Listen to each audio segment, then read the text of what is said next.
Tick-tock, time to rock. Good evening, good morning, good afternoon to everyone who's watching from all around the world.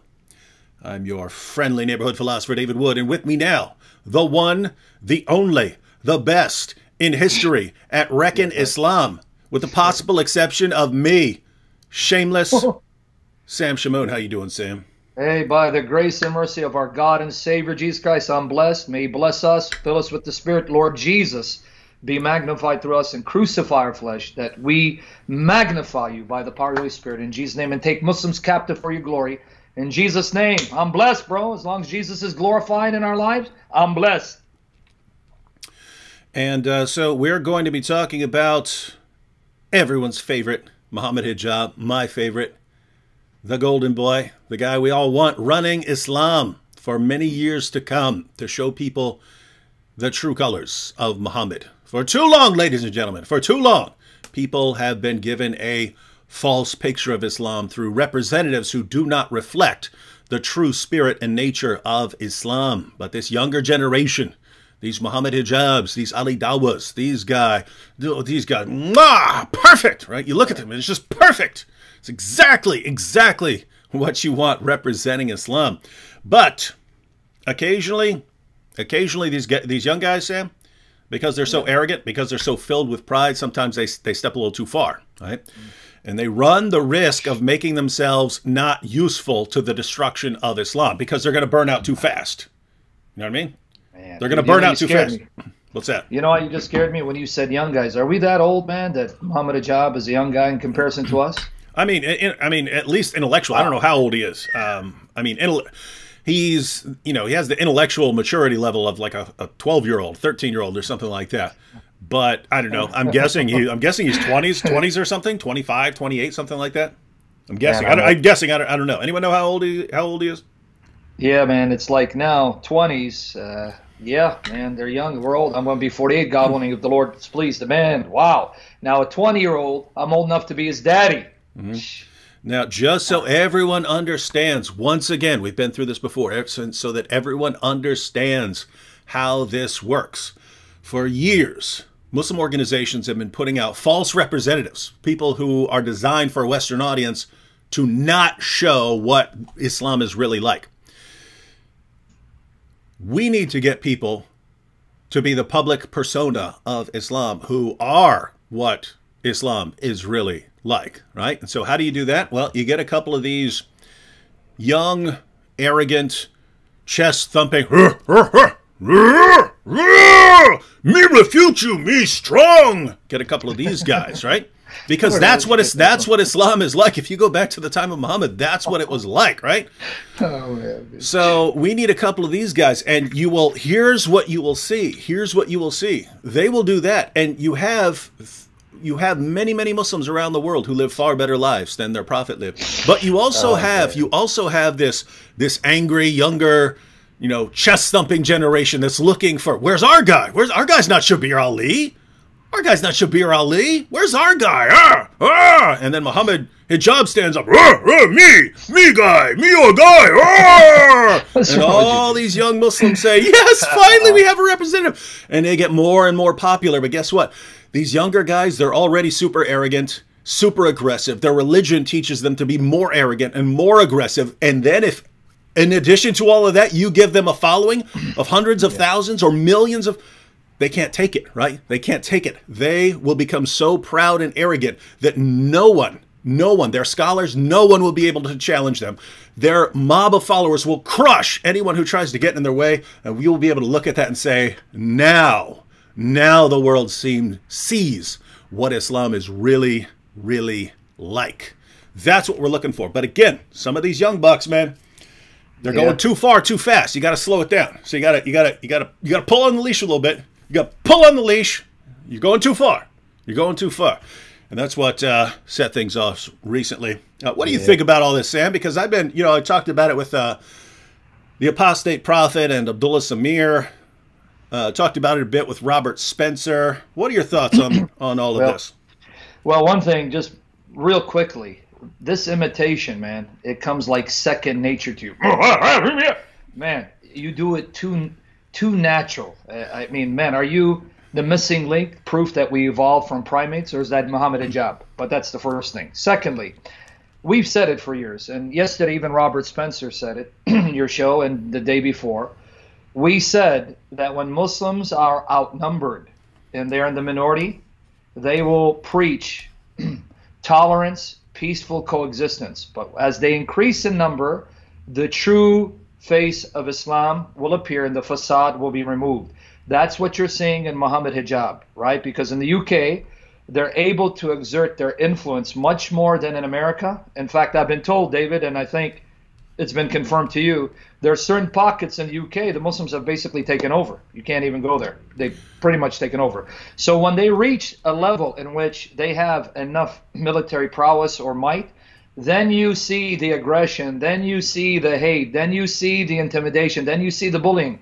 And Mohammed Hijab perfectly exemplifies the real spirit of Muslims when they are uppermost and dominant. You're saying it. And Robert, I think Robert said it well the night before last. Robert was saying these are guys who believe they've actually transitioned from one stage to another. And so they believe they can get away with it. Whereas the older generation, the more mature generation, the wiser generation realizes, no, we're still a pretty small minority, and we need to be very, very careful. We do have some disturbing comments here. Oh, really? Already? Yeah, we have some we just started. No, we have some disturbing comments. People saying that you're better. Better in what? In doing the ape thing? It's because I said right. I said the best in history with the possible exception of me, and some people are saying no, Sam is better. Oh no, I thought they're done about the gorilla impersonation because I went me strong because you're doing so good. No, you can't win that one. See, look at this. Oh. Let's see. Yeah. Sam, you are better than David. Better looking too. No offense, Dave. Do you see this evil? Who's going to block this guy? Who's going to block Zhivko? I can say. Definitely better looking. I'm just one gorgeous Middle Eastern beast. Ladies, guard yourselves. Don't be tempted. And just in case no one realizes, I'm not saying seriously block this guy. I know he's a good as far as Sam's knowledge of Islam and defending Christianity against the objections of Muslims, you are looking right at the best in history, as far as I can tell. The best in history. And I'm not saying that to puff up his head. In every other way, the guy's a dirtbag and a total loser. So yeah, but hey, Dave, one thing though, they're going to actually think I believe that I believe that about myself. So guys, all honesty before the Lord, I don't believe that about myself. So please don't think when he says that, oh yeah, I'm the best. No. I thank God that this guy, this nut, thinks that about me. But glory to God, I don't believe it, and I pray I never believe it because it's not about me; it's about our Lord Jesus. Amen. So let's test this. Those of you in the chat, name someone in history. You got 14 centuries of Christians interacting with Muslims. Name someone in 14 centuries who's better, quicker at responding to the objections that Muslims have against Christianity. Name someone in history better than this guy right here. Okay, can I name one? Go ahead, try. John of Damascus. Why did I know you're going to say that? And dude, how do we know? He's the man. We got some writings. He might have gotten schooled. He might have gotten schooled if you put him in something. Yeah, we know that, if you gave him plenty of time to write out books and stuff like that, he could come up with some stuff. But come on, see, that's the point. You don't know, man.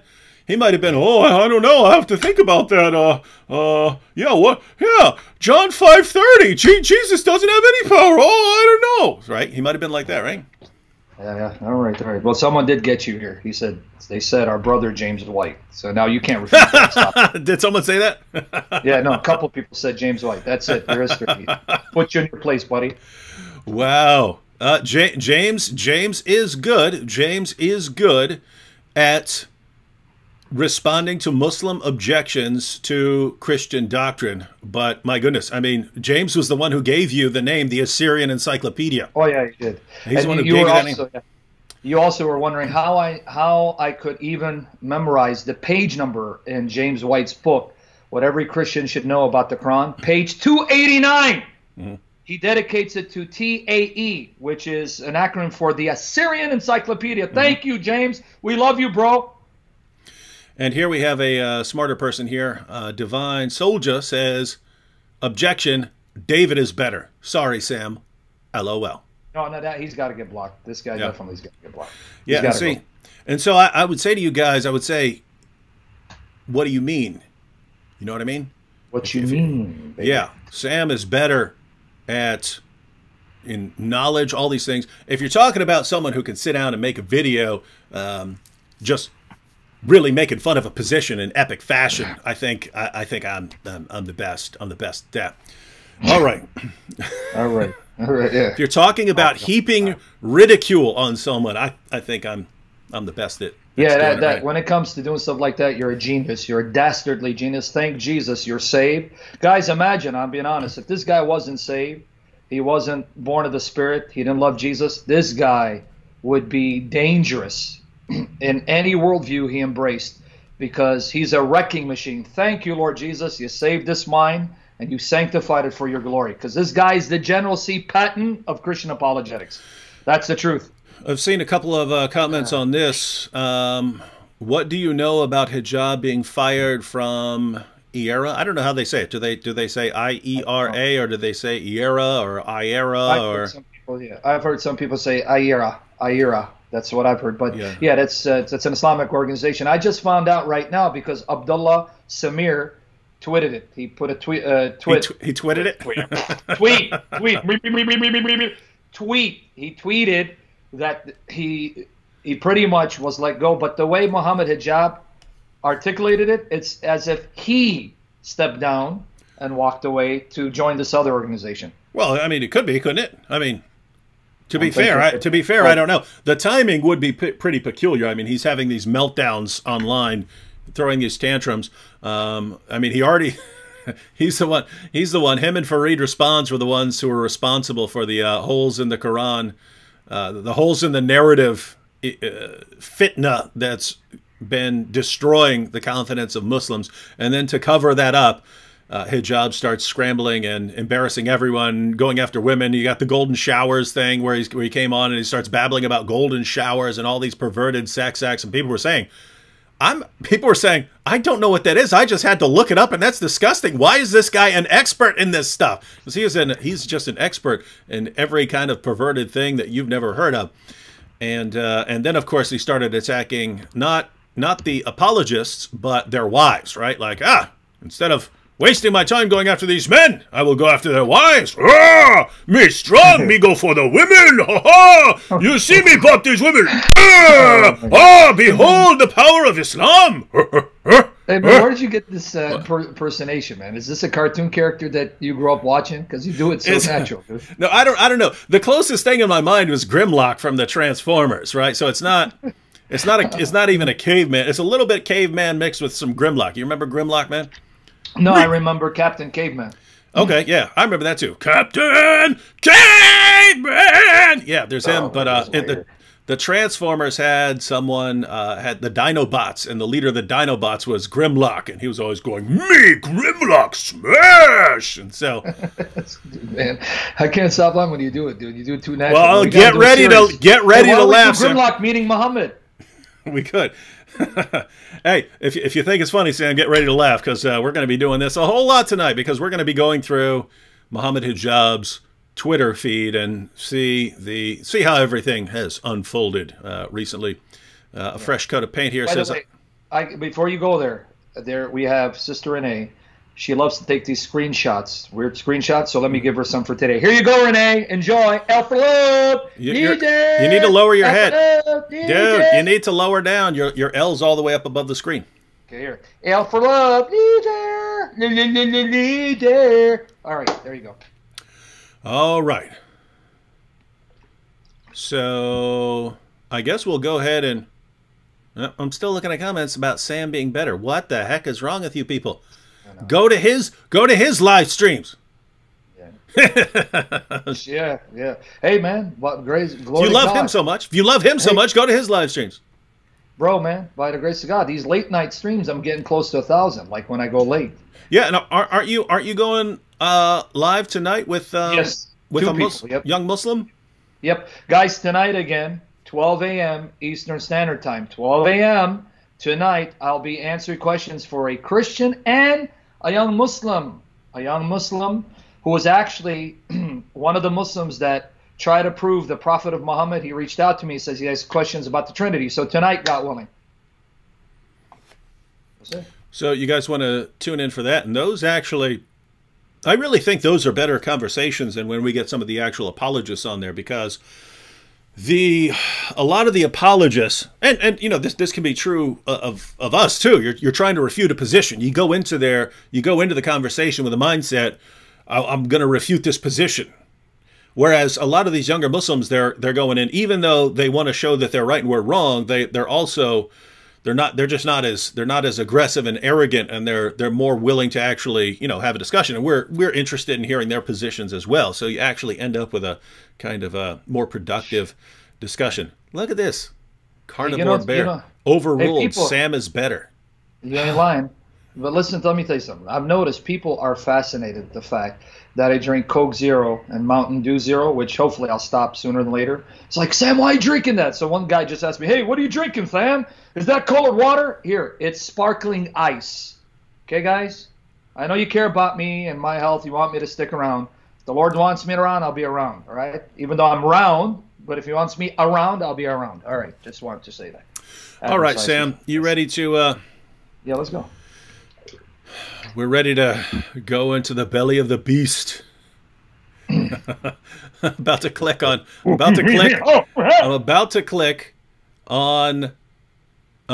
wait, hang on. Hey, check this out. Yeah, maybe we should deal with this a little bit. Cooking with AZ says, you can make videos, but without disrespecting religions. That's true. I can make a video without disrespecting religions. There's no issue.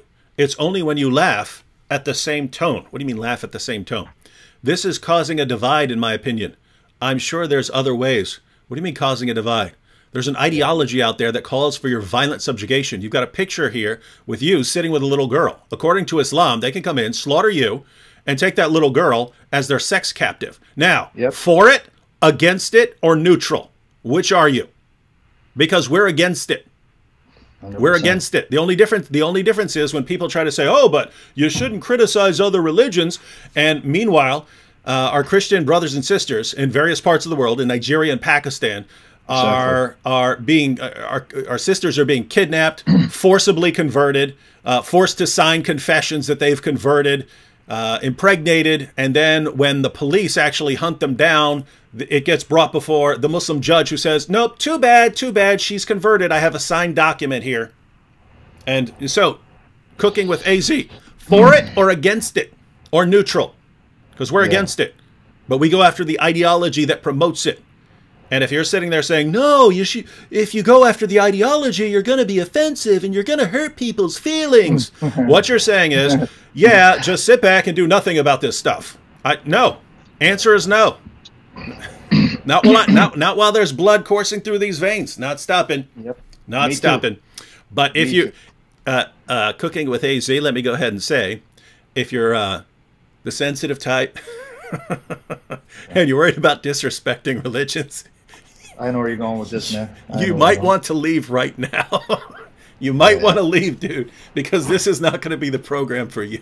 This is I'm telling you in advance. This is not going to be the program for you. All right. All right. We ready to check out? Let's do it, man. Let's check out. Let's see the twit. Here we go. The tweet. The twit. Islam's golden boy being promoted by Zakir Naik now. Being promoted by Zakir Naik. Now look at this. This is interesting. So his pinned tweet. He's starting to back down, right? He got too much of a backlash. I don't know what you can see, Sam. But you've got his pinned tweet, which was just from today. So this was pinned today. Also, not every wild action I have done or continue to do is justified or encouraged by Islam. Yeah, but the stuff that bothers us most is, right? Wow. I have a wild temperament sometimes and can act extremely arrogantly. That's true. In fact, Hijab, before the end of this program, we're going to give you an opportunity to not behave arrogantly. And we're going to see if you've got your arrogance under control. And if you don't, everyone's going to know it. So mark my words, by the end of this show, you'll have an opportunity to be humble for once in your life. It says, no, check this out. It says, please don't copy this behavior with normal people in your life. Now notice what he just said.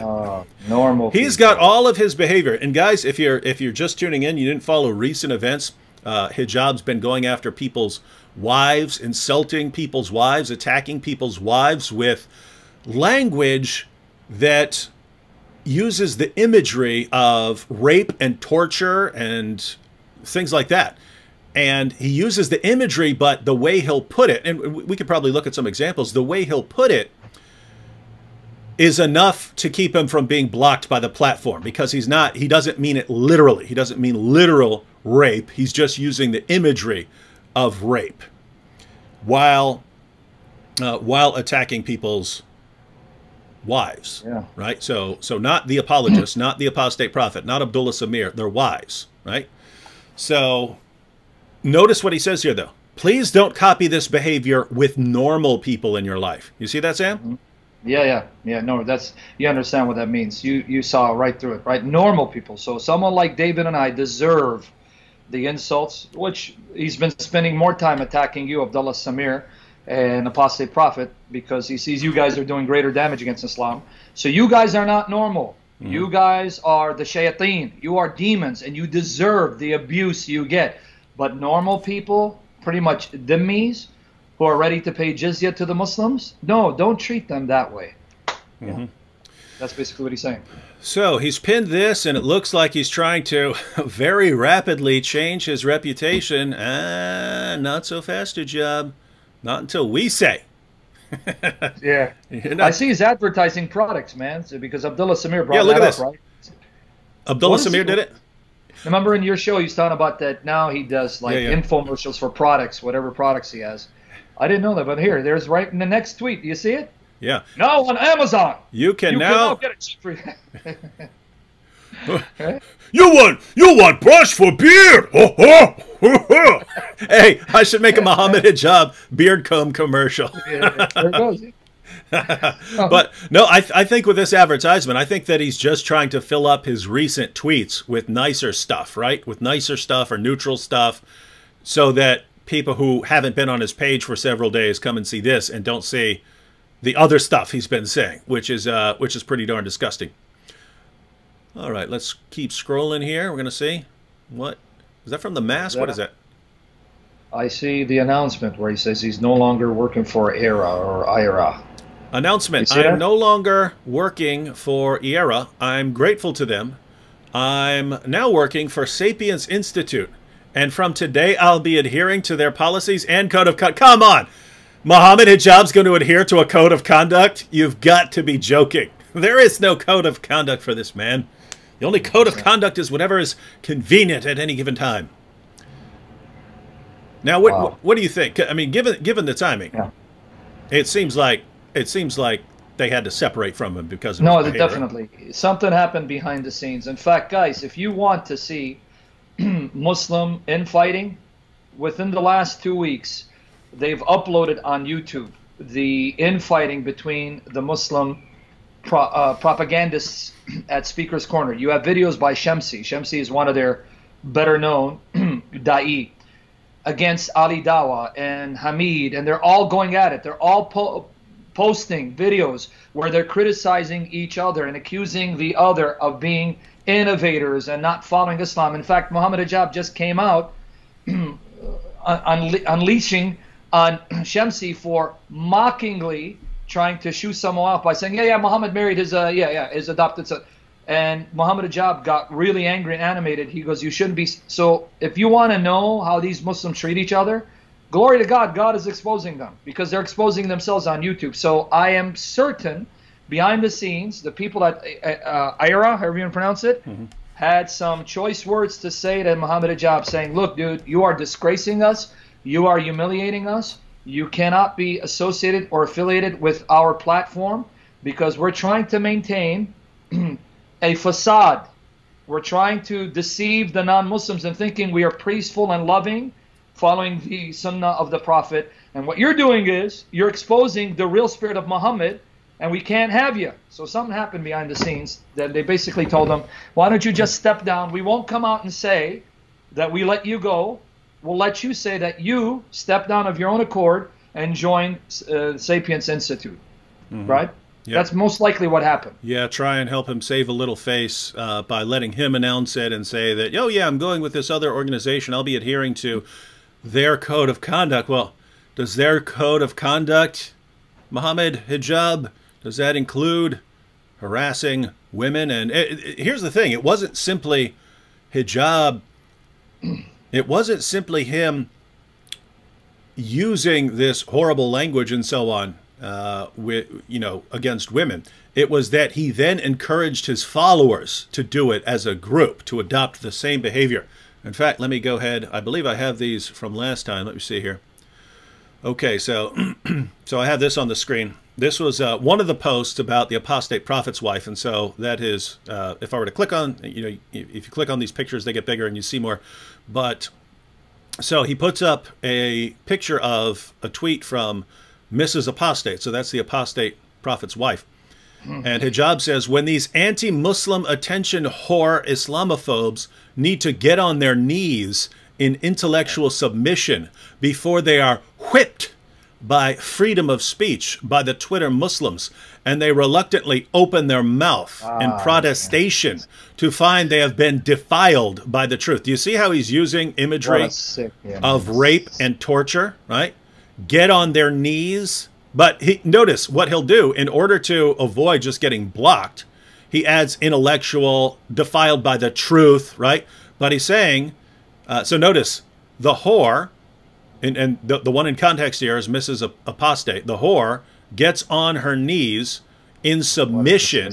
She gets whipped. She has to open her mouth and get defiled Damn. And but he just adds, defiled by truth and open her mouth in protestation, right? He's clearly using perverted sexual imagery and rape imagery to attack women.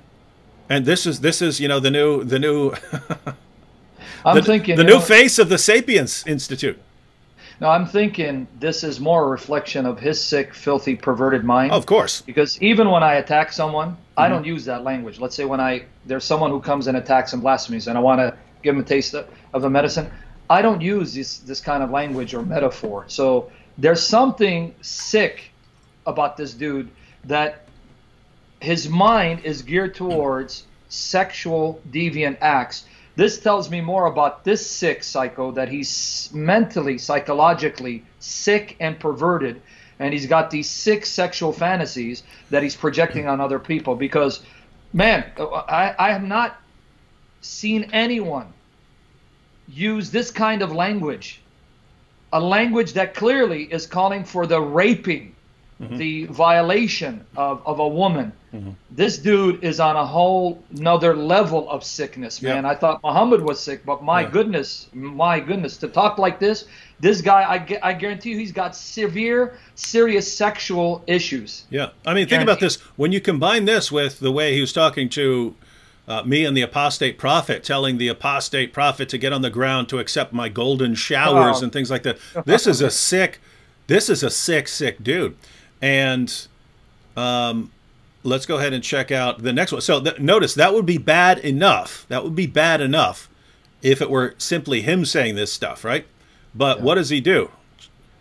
He says, I call upon all of the Muslim Twitter soldiers to work within the full scope of the law. Notice how he works within the law. He adds intellectual and defiled by truth to all the imagery to create maximum damage to the cause of Apis and his public figure with... This guy can't even that word apus, man. Yep. Even that word, we know what that really means. They are they are demoralized and on the ropes. Do not let the weak-minded Muslims deter you. Finish them. Notice what he just said.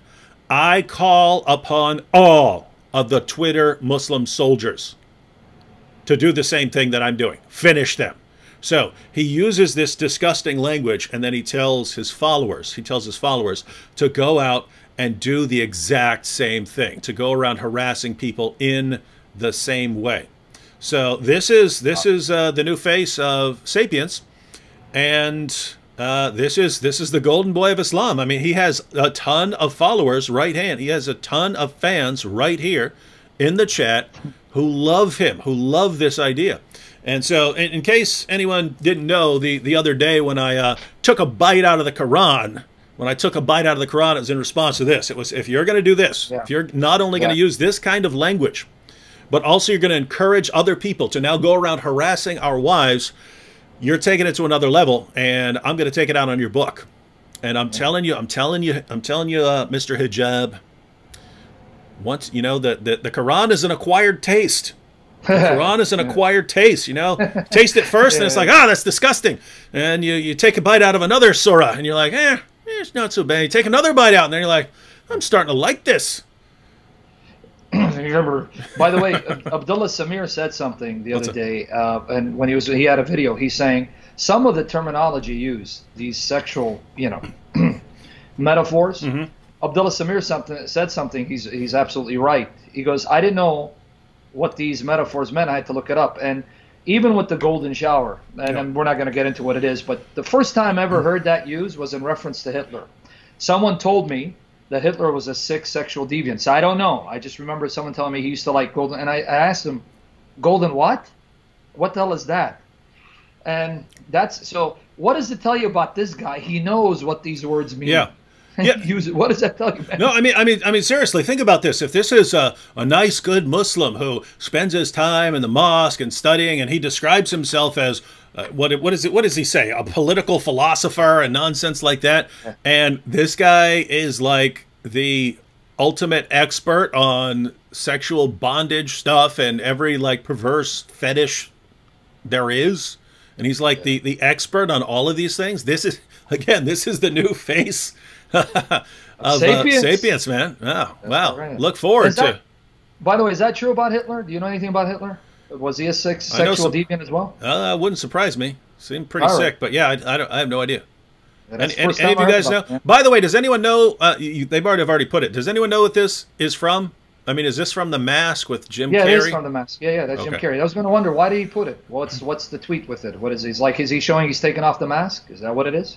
Is this something symbolic of what he's doing? Oh, yeah, because he doesn't say anything. Hey, guys, what's that say up on the screen there? Anyone know?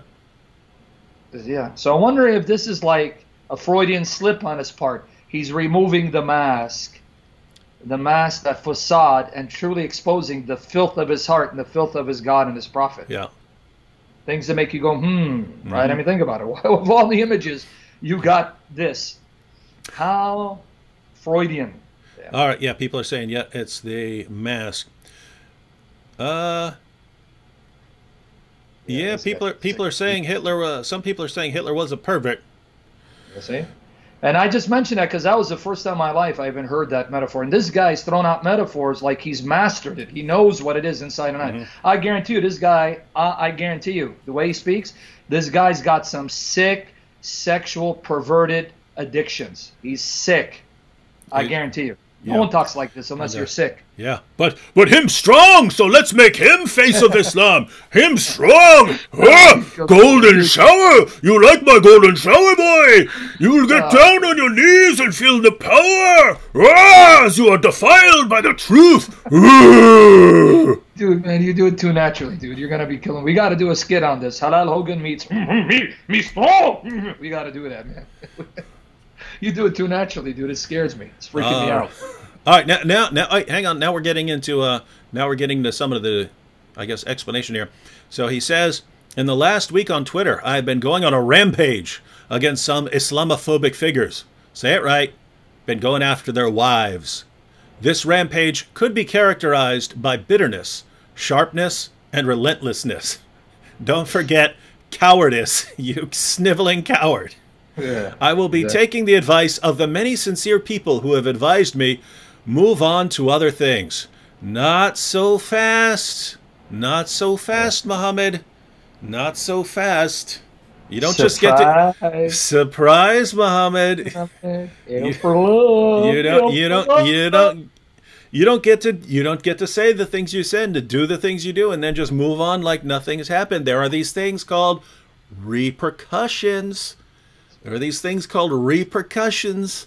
I know that in your mind you get to do whatever you want, and no one can ever respond.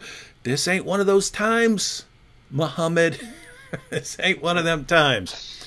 All right, but L for love. Definitely. So yeah, you're gonna have to take some steps, Mohammed. I'm gonna tell you. But before we're done tonight, I will make you the best offer you're going to get. You will not get as generous an offer from me again after this one. Hey, check this out. Look, he's been begging Christians. Matter of fact, wait, I should be able to find it. Oh yeah. So he's been begging Christians to attack me. And check this out, Mohammed Hijab. It is disturbing. It is disturbing, to say least, that no prominent member of Christian community has publicly condemned the behavior of David Wood eating and spitting out the Holy Quran. Don't ever ask us to condemn anything again. The silence is deafening. Me no hear you are. So he put that out. He put that out, and then you actually had someone no one in the world's ever heard of, Henman Hill. Uh-oh, I got Henman Hill coming after me, Sam. Check this out. You ready? I absolutely condemn him, but I'm not prominent. Got that right. I'm really disgusted. I can't believe David Wood would do this. How many times have I heard this? I feel he is paid to make Christianity look bad. He gets checks to make Christianity look bad. How many Muslims could have been more open if he wasn't such a psycho? What a useful idiot, dude. If I wasn't such a psycho, Muslims would be so open. They'd be, oh, tell us about the gospel. We want to hear it. They would be running to James White. James, please tell us more about the gospel. We're so open. Check this out. David is not Christian. He is truly a wolf in sheep's clothing. And what is the evidence? I took a bite out of the Quran. Why did I take a bite out of the Quran? Because Mohammed Hijab was starting a movement among young Muslims to go around harassing women, non-Muslim women, using the most disgusting language I've ever heard from anyone. And he's spreading this. And I know of precisely one way to stop someone like this in his tracks. Do you know what that is, Sam? Do you know the one way that I know of stopping someone like this in his tracks? Well, of course, I was going to actually ask you about something similar in history, but go ahead. What is that one way, sir? Well, Sam, as you know, in the Quran, mind you, yes, sir. Isn't it the case in the Quran that Muslims are ordered, they are flat out ordered, hey, if you're going to heap abuse on someone else's religion, but you find out they're going to heap abuse on yours, don't do it. Absolutely. Isn't that the case? You know, it's ironic you said that, because just 3 weeks ago, I was debating Yahya, who calls himself Islam defender. He started blaspheming, mocking Jesus. And I actually told him, look, the Quran says the following, and you're going to get to that. I said, now I'm warning you, stop attacking the Lord Jesus and blaspheming him, because I'm going to unleash on your God. And you've been warned in the Quran. He didn't care. So guess what I did, David? What's that? I did exactly what the verse said I was going to do if they attack our God. But why would you do that, man? Oh, because I wonder, David, do you have the verse ready for them?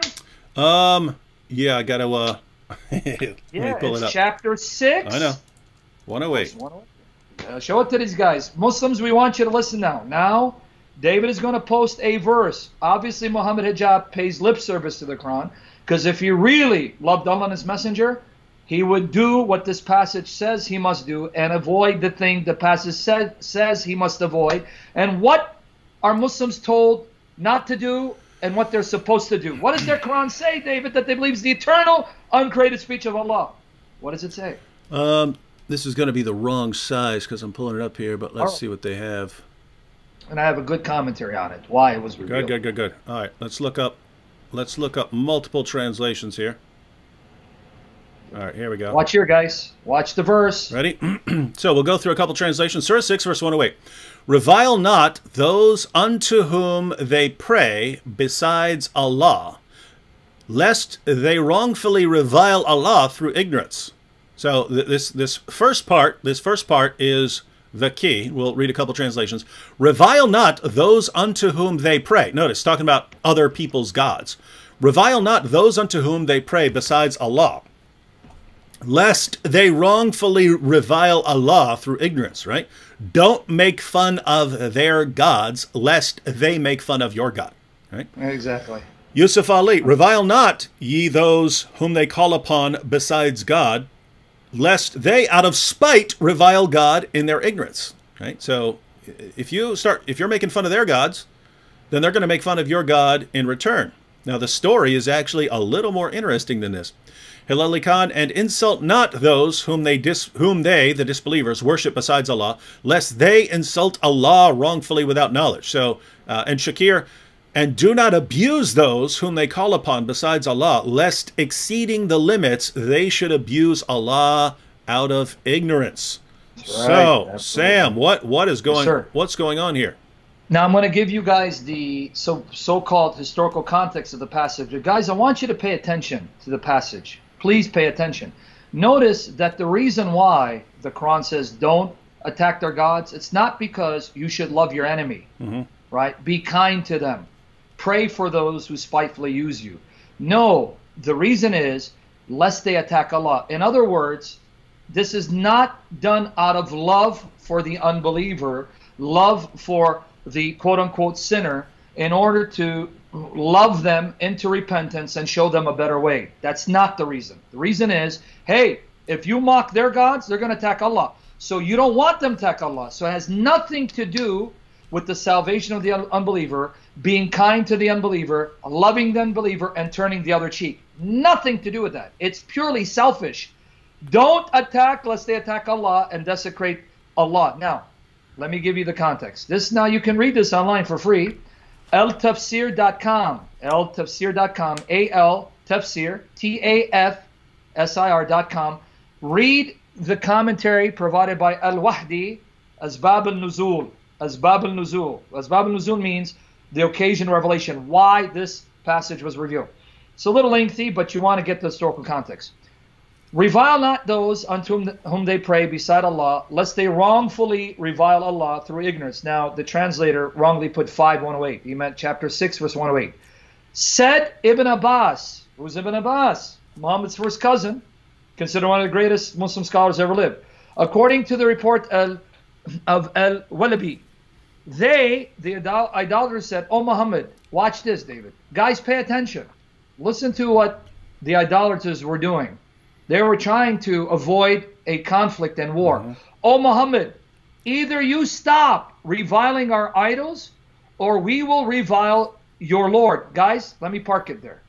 Did you catch that even the Muslim sources admit it wasn't the idolaters who attacked Muhammad? It wasn't the unbelievers who mocked Muhammad. It wasn't the kuffar who insulted Allah. They went out of their way to try to find a peaceful resolution. Look, Muhammad, look, we're telling you, man, stop attacking our idols. So who's attacking? Who's mocking? Who's insulting? The so-called prophet of mercy. So then they got tired of it. We're warning you. Any more attacks on our idols? By the way, Sam, don't let me forget, because later on, Hijab's going to freak out because I'm insulting the Quran. And I would never insult someone's sacred, religious, blah, blah, blah, blah, blah. And you're pointing out that Muslims were doing that to the beliefs of the pagans, right? So wait a minute. It's wrong for me to insult the Quran. It's wrong for me to do that. And yet, what were Muhammad and his followers doing? They were insulting and degrading the religious beliefs and the gods and goddesses of the pagans. That is interesting. It almost seems like Muhammad Hijab's been condemning his own religion without realizing it, and that he's actually an apostate. Absolutely. He's showing he's much better than his God and his prophet. So please, guys, hear what David said and what the passage is saying in the commentary. This is not a Christian commentary. This is a Muslim commentary, and it gets worse. It's not just Muhammad. Notice what the unbelievers are telling Muhammad. O Muhammad, either you stop reviling our idols. So who's insulting who? Muhammad, the so-called prophet of mercy, or we will revile your Lord. And so Allah, exalted is He, warn against reviling the idols, lest they wrongfully revile Allah through ignorance. Now, Qatada said, the Muslims used to revile the idols of the unbelievers, and the latter used to react against them. Now, Dave, I'm not that sharp, and English is not my mother tongue. Okay, it says the Muslims used to revile the idols, and the latter, the unbelievers, would react. So if they're reacting, that means they're not instigating, are they? Nope, they're reacting to the insults and mockery of the Muslims. That's interesting. I wonder. Right? Gosh, I mean, hijab is condemning the entire early Muslim community. This is amazing. This is going to be amazing stuff. This is fun. All right, go beautiful. Ahead. Now it gets better, folks. It gets better. The Muslims used to Mohammed. The Muslims used to revile the idols and the unbelievers, and the latter used to react against them. So Allah revealed this verse. Blah blah blah. Okay. Now watch here. Therefore, Allah warned the Muslims against being the cause. Being the cause. Allah warned the Muslims against being the cause. Don't be the cause. Which drives ignorant unbelievers who have no knowledge of Allah to revile Allah as a result of reviling their idols. Now the final part. Whoa. You go ahead, yes. Repeat that and repeat it very slowly, because that's going to tell us a lot about our friend Mohammed Hijab here, and about exactly why I took a bite out of the Quran. Go ahead. 100%. Yeah, sorry guys, I shouldn't be rushing. It's important, but it feels like I need to. But I'm going to slow it down. Watch here. Okay. When they reacted against the Muslims abusing their idols, notice they reacted, right? The Muslims abusing their idols, and they react. Got it. Go ahead. Allah, exalted is He, therefore warned the Muslims against being the cause. Being the cause of what? Which drives ignorant unbelievers who have no knowledge of Allah to revile Allah as a result. So so Allah orders, do not be the cause of other people then reviling Allah in return as a consequence of your behavior. That's what Allah revealed here, Sam. So Mohammed Hijab, he's a Muslim. He's not supposed to be doing something that's going to cause other people like, I don't know, David Wood, to revile his religion and book. And so if he were to find out, wow, if I keep heaping abuse on women, David Wood is going to take a bite out of my Quran, he's supposed to, as a Muslim, say, then I'm going to stop that behavior and apologize for it. Is that correct? He has to, if he fears Allah and loves the messenger. He has to. He's got to stop. If he loves Allah and the messenger, he's got to stop this nonsense. He's got to stop attacking unbelievers, especially their wives, because now he's provoking unbelievers to attack Muhammad, the Quran, and Allah, so the sin will be on his neck and Allah will condemn and punish him. Now let me read this part, because this is the part where we both have used in debates against Muslims when they say, no, see, the idolaters attacked Muhammad. No, they didn't. Said al-Suddi, guys pay attention, said al-Suddi, when Abu Talib was dying, Muhammad's uncle, some chiefs of the Quraysh said, let us go to this man, Abu Talib, and ask him to forbid his nephew from reviling our idols, for we feel shame to kill him after he passes away, and drive the Arabs to say he used to defend him, but once he passed away, they killed him. So now, David, let me ask you a question. Does this sound like the unbelievers wanted to kill Muhammad and persecute Muhammad and make Muhammad's life miserable? Or does it sound like they're doing everything they can to avoid war and bloodshed and violence? And notice they're going specifically to negotiate a kind of truce to keep Muhammad from attacking them and their forefathers and their beliefs and so on. And it's simple. Look, Muhammad, believe in Allah, great. Believe in monotheism, fine. Just stop with the insults and the mockery of our beliefs. Stop it. Stop attacking and mocking our gods. It's a simple request, because there are some people around here who are emotional, and they're eventually going to kill you, and we're trying everything in our power to avoid that, Muhammad. Stop, please. We are begging you. These are the pagans, and now if you ask a Muslim what were the pagans like, oh, Muhammad was just there, just praying to Allah in pure monotheism, and the pagans came over and started trying to kill him and slaughter. Guys, it's like their actual sources are completely irrelevant to them, right? It's just let me make up some story that makes me feel really good about my religion. Oh, but it contradicts all the sources. Who cares about the sources when I have my fantasies? It's amazing stuff, man.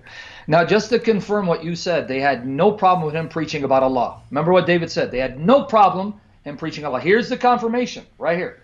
And so Abu Sufyan, Abu Jahl, Al-Nadir ibn al-Harith, Umayyah, and Ubay, the sons of Khalaf, Uqba ibn Abi Mu'ayt, Amr ibn al-As, say that 5 times fast, Al-Aswad ibn al-Bukhturi, went to see Abu Talib. Now, guys, listen. Did they have a problem with him preaching about Allah? They said to him, you are our master in chief, but Muhammad has harmed us, harmed our idols. We would like you to call him and warn him against speaking ill of our idols. And from our part, we will leave him alone to his Allah. Wait, David, does that say, look, if he talks about Allah and says he loves Allah and worships Allah, we're going to kill him? Or saying, no, hey, let him love Allah, let him preach Allah, let him worship Allah. Just stop harming our idols. What does that sound like? Sounds like they're promoting interfaith harmony. Thank you very much. So now the rest of it says basically the same thing. So you get the point. The source says, you read it, the pagans went out of their way to try to avoid bloodshed and war, and kept saying to Muhammad and the Muslims, you guys keep mocking our idols. You keep attacking our idols. You're going to leave us no choice. We're going to attack Allah, cuss Allah, and we're going to say things about Allah that you won't like. Can you stop? Because we don't want this to escalate. They even said, you read it, they even said to Abu Talib, let him talk about Allah. Let him praise Allah. In fact, other sources like Ibn Ishaq said, when Muhammad used to talk about Allah, they would listen. When did they turn? When he attacked their gods. So notice 2 things. The Quran was, quote-unquote, revealed to stop Muslims from attacking the gods of the pagans, lest they attack Allah. So the concern of the Quran isn't to show them love. It's not love your enemy. Pray for those who spitefully use you. Turn the other cheek. That is not the reason. It's selfish. Notice the motive. We don't want them to mock Allah, so we're going to not mock their gods. But what happens when they have the upper hand? They will mock your gods, your traditions, and if you don't like it, they'll behead you, which leads to another point where Ali Dawah said, called for capital punishment. We'll get to that. And secondly, the Muslim sources confirm, folks, the pagan idolaters went out of their way to avoid conflict, avoid war. They're not the one who attacked Muhammad, attacked Allah. They did not harm him at all. And they said, let him talk about Allah, let him preach Allah, let him worship Allah. We'll listen. But stop attacking our idols. You're the cause of this war and bloodshed. You're the cause of us attacking Allah. We don't want to do it. Stop. So the Muslims were the ones who started the problems. And so Muhammad and his companions are insulting, reviling, mocking the beliefs of the pagans, mocking the idols, the gods and goddesses of the pagans. Yep. And after years of being sickened by this blatant intolerance, they keep trying to reason with him. And finally, when Muhammad simply won't negotiate, it comes to this. It comes to, look, we told you we're fine with you going around preaching Islam, all this. Just don't stop mocking our gods. When Muhammad refused to do that, then it became, okay, if you do not stop mocking our gods, our beliefs, we're going to mock your God and your beliefs.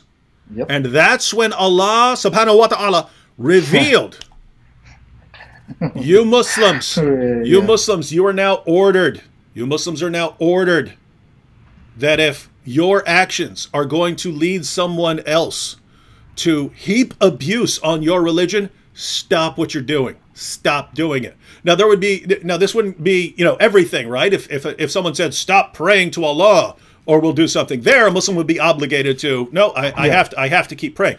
Notice the context. If you're insulting people's beliefs, if you're doing things that you don't actually have to do, right? You're choosing to do them. You're choosing to mock. You're choosing to insult. You're choosing to heap abuse on people. If you're doing some of that and someone says, well, guess what? I'm going to do it about your religion and your God. You as a Muslim are commanded, stop what you're doing. Stop that right now. Now, what's Mohammed Hijab been doing? Me go after your wives. Me. Down on your knees. Horse. Everyone, horse. Slut. Whore. Me strong. Going after people's wives, right? Oh, man. And people, I can't believe David took a bite out of the Quran. Ladies and gentlemen, notice Sam said the command is not live in peace for the good of the community or something like that. It's selfish. It's if you want to avoid someone insulting and degrading your beliefs in some way, then you have to stop what you're doing. So there is precisely one thing I can go to in the Quran to say, here is Allah ordering you to stop what you're doing right now. Ordering you. And how is Allah ordering you? Because I'm telling you, if you do that, Mohammed Hijab, then I'm doing this. And right there, he is supposed to stop. And notice, ladies and gentlemen, he stopped. He stopped, right? Stop. I've learned from listening. I've learned from listening to the honest feedback of some of the brothers that I should not do this. Yeah. Why? What are those brothers telling him? Have you never read Surah 6, verse 108 in your entire life, Mohammed Hijab? Have you never read this? He's telling you. He's telling you what he's going to do. 100%. After listening to me listen. Dude, man, you're killing me with that But like I said, not so fast. Not so fast, Mohammed Hijab. You're not getting off that easy. We're not done. Surprise. Only thing I regret when it looks like these are like beautiful printed copies of the Quran, and it just breaks my heart when you have to rip out a page and now you can't use that and go to that page when you're debating Muslims, bro. I hope you have at least a huge supply of Qurans. I have piles of these dudes. All right. Just for such occasions. Okay, you got it. It's a big. Especially now. I may join you. Especially now. I have to stock, with people like Hijab as the representatives of Islam, I have to stock my pantry with these. Yeah. Because I got a taste for Quran, for fresh Quran meat now. Hey, it's finger looking good, and I'll lick your fingers after you chew on it. All right, you have Remember to. the sunnah. Yeah, that's according to Muhammad. You got to lick each other's fingers. Pretty gross stuff. Yeah, more. Make sure I'm next to you. You can see why. I mean, if Hijab is growing up believing these things, you got to suck on each other's fingers, and you have to walk. You're supposed to. Your prophet walked around with semen all over him, and you have sex with 9 to 11 women and girls in the same night, and my adopted son's. You're killing me with that impression, dude. I swear I can't. My adopted son's wife. This more important than adoption. Meanwhile, her right and. Oh boy. Muta. Right. I mean, all this stuff, right. We got to do a character, man. Yeah, we got to make that a character. I'm just saying, when you're raised in this, and then you start finding out that there's all this perverted stuff on the internet, man, I guess he's going. Look, the apostate prophet here. The apostate prophet. This is from a little earlier back, but the apostate prophet said, "I'm an immoral atheist." Finally, the apostate prophet is acknowledging the obvious. He says, "I'm an immoral atheist." And Mohammed Hijab taught me things about sexual fantasies and torture that I'd never heard of before. I'm telling you, man. They were calling this 50 Shades of Hijab, man. They're calling it 50 Shades of Hijab. I would call it 114 shades because of the Quran. 114 shades of hijab. What's up, baby? You're giving me video ideas here, man. You're giving me video ideas. That's right, yeah. All right. Sexual deviant, that's what he is. But yeah, you guys got it. Muslims, you heard. Your Quran says, stop mocking our faith, stop mocking our God, stop mocking our women, because you won't like it, because Muhammad has a lot of dirt for us to expose and shame and humiliate. Don't go there. Yeah, and this is something that I've said repeatedly. It's You guys are the most easily offended people in the world. Someone like Mohammed Hijab is among the most easily offended people in the world. He flips out over everything. And just to show it, I mean, he spent day after day after day heaping abuse on women. Me strong! And his followers cheering him on. Oh, our champion, our wonderful champion, the new champion of Islam. Yes, go after those apologist wives. Right? Yeah. So, by the way, what's that? You got a new video idea. 2 people said it. 114 shades of hijab. There you go. Go ahead. Finish Or the Quran. That's perfect too. But now what was I talking about? Oh yeah. So I pointed out. So Mohammed Hijab's heaping all this abuse on everyone. And once I saw, this was live, right? This was off the cuff. Once I saw, AP pointed out, no, look at what he's saying right there. I wasn't really paying attention. I wasn't looking that close at it. I was like, okay, he's saying blah, blah, blah. Once you actually read the words and what he's saying and find out this is really sick, perverted, bondage and torture, all kinds of stuff in there. Once you find that out, it was just, okay, how can I divert this guy's course right now? Yeah. Oh, I know. I'll put the eating the Quran into effect, took a bite out of it, and what happened? The next day, he loses his mind, right? Video after video, clip after clip, post after post of me flipping out on me. Now, anyway, here's the point.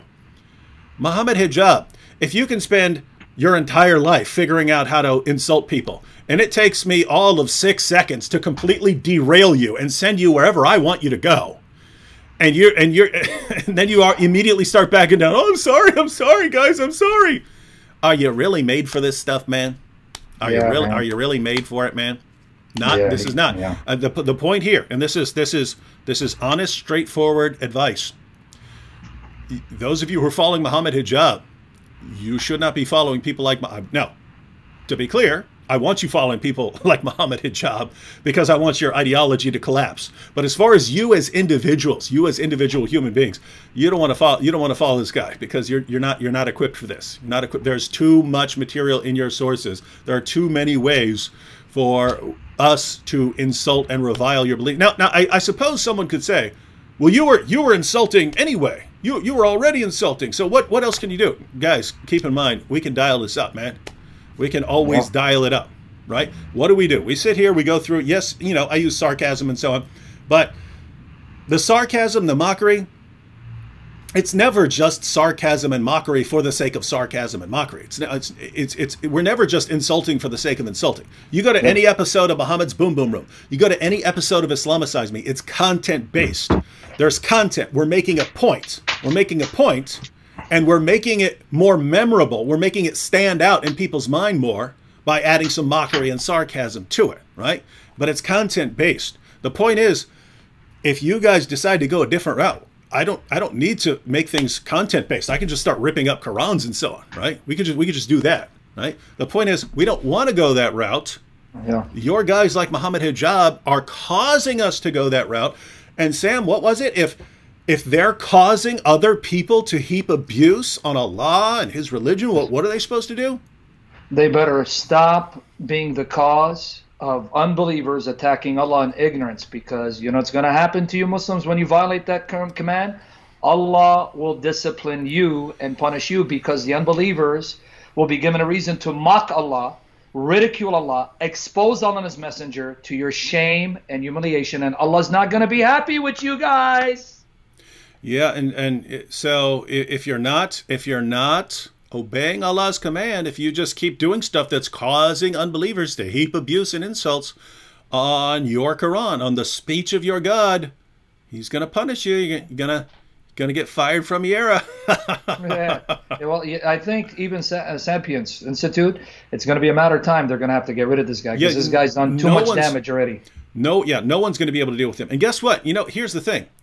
At the end of the day, when he's crossing a line, I'll tell him he's crossing a line. I'll make sure he doesn't get to cross that line. But I still want him to be massively successful, right? You can't go after wives and so on. But yet no one's going to be able to control him. And my advice to him would be, why aren't you going solo, dude? Why are you? Oh, I will live by their code of conduct. You're Mohammed Hijab, man. You're Mohammed Hijab. Why should you be living according to their code of conduct, man? You're Mohammed Hijab. You're the most arrogant dude in the world, man. Why are you living according to... You need to go solo, dude. Solo. You and your fans. Let your fans gather around you. All you need is you. You got Ali Dawa. You guys got your channels. You got your fans. You don't need to be part of organizations. Yeah, that's true. You guys can blow up way beyond those organizations. Then when those organizations have to start condemning you because you're such a horrible, you give people such a horrible impression of Islam because you're accurately representing it, then when they try to rein you in, you can crush all of them. I don't need any of your organizations. Me hijab, me strong, you weak, you jealous my success. Right? You finish, boy, you finish him. Yeah, yeah, that's true. You know, why does he need an organization? That's a very good point, because he can go start a Patreon account, whatever, and blow up. Just being solo, right? He's set. Gosh, dude, start your own organization, man. Go off. You, Ali Dawa, all the guys who are like just doing everything they can to destroy Islam and not realizing it. Everyone team up and become this ultimate demolition team where everything that is dear in Islam just crumbles to the ground for the sake of your pride and arrogance. This is amazing stuff, man. Yep. Wow. Woo! Is there any more from this nutbag? Okay, yeah. Let's go ahead. Let's go ahead. Let's keep going. How's everyone doing? Is everyone having fun? Because I'm having fun right here. I only got like 3 hours sleep last night because I was up working on a video, and then I have kids, so you know it's hard to sleep in because I got kids running. Watching, man. Yeah, you got over 3,000 watching, so they like this. For being so and then I posted a video like 8 something in the morning. Anyway, yeah, for being tired. I'm feeling like I'm having a lot of fun here. Yeah. Hijab's just fun, right? We cover some topics, and it's not really fun. Look, dude, I like to joke and mock when I have to people who deserve it. So he's given me a lot of leeway to start busting out with all these different characters, like the brother fit. But we'll wait for that. Let's just see what's next. Yeah, Hijab, you're going sharpen perfect my acting skills when I start busting up on you, son. But what else has he said? Bibbidi Bobbidi Boo said, me strong. Yeah. Man, you do it naturally, bro. We got to bring in a character, this character for these Mohammed Boom. So maybe we can also have a Halal Hogan versus me strong. Hey, brother, I'm stronger still, man. Something like that. Strong. Me strong. Yes, I am, brother. I will smash you, you dirty little kafir, brother, because you're giving him an excuse to mock Allah's messenger, brother. Hey, check this out from Gina. Allah says, Mohammed Hijab. Hang on. Mohammed Hijab, you did not serve me well. I shall punish you severely. Mohammed Hijab. What? Do you know who I am? Boy, I am your teacher, boy. You only have one shin. I'll finish you. That's not a character. That's how he actually talks. I'll finish you, Allah. Muhammad Hijab. I'm the great God Allah. Wait, would this work better? That cup didn't work. Check. No, I need a bigger cup. Something. So notice, I mean, that would be the conversation. Muhammad Hijab, I ordered you not to do stuff and say stuff and insult that's going to lead to more insults and abuse. I'll finish you. You only have one shin. Me stronger than you, Allah. Even though I can't read. Me hijab. Oh! I challenge you to MMA match, Allah, with your one shin. 2 right hands, dude. I'll finish you. Yeah, you gonna choke me out with 2 right hands, right? Yeah. Wow. Oh man. All right. So should we check out? Let's get back to our good friend Mohammed Hijab here. Yeah. All right, so we had Henman Hill here. Yeah, you guys, you're right, Hijab. I condemn David Wood. Here. Guys, just think about this, because I think that a lot of Christians think like just completely one-dimensionally. They can't think more than one move ahead, and they're just thinking, oh, if you do this, that's going to be offensive, and that just ruins everything, right? Not thinking, okay, what's going on? And I've had other Christians, David, don't stoop to their level. Don't stoop to their level by doing this. Is it, what level are you talking about here? The level of protecting women from being, you know, abused publicly online? That level? That's the level I'm stooping. I'm not stooping to their level. That's not their level. They're the ones heaping the abuse. Well, I'm concerned about the level of protecting these women from abuse, and I'm not budging from that. I'm not budging from that. And if I know, I mean, guys, just think about this, right? Suppose there's this tribe of people, right? Suppose you're out in the jungle and there's this tribe of people, and they say, "Oh, here's our tribe, and we're gonna burn down the town with all these people in it, unless you pee on this idol of ours. If you pee on this idol of ours, then we're not going to kill anybody." I'd be peeing on the idol pretty quick. It wouldn't even be a question. I wouldn't know what you're thinking if you start saying, "Oh no, well, I don't want to hurt their feelings. I don't want to hurt their feelings by peeing on their idol and saving all the..." What are you talking about? That's a stupid idol. Who cares about it? You're saving all these lives. Do it. Don't worry about their feelings, right? And here you've got this situation where you've got someone like Hijab, and he's literally training his fans. He's increasing in popularity. He's growing. He's exploding in popularity. He's only going to get worse, more arrogant. His head's going to get even bigger. He's not going to get wiser. He's going to get dumber. And he's saying, here's how I'm training this generation. Now, again, I want him training the generation, right? But not to do everything, right? There are limits. I don't want him running out raping people and stuff like that, right? So you got to put some limits on there.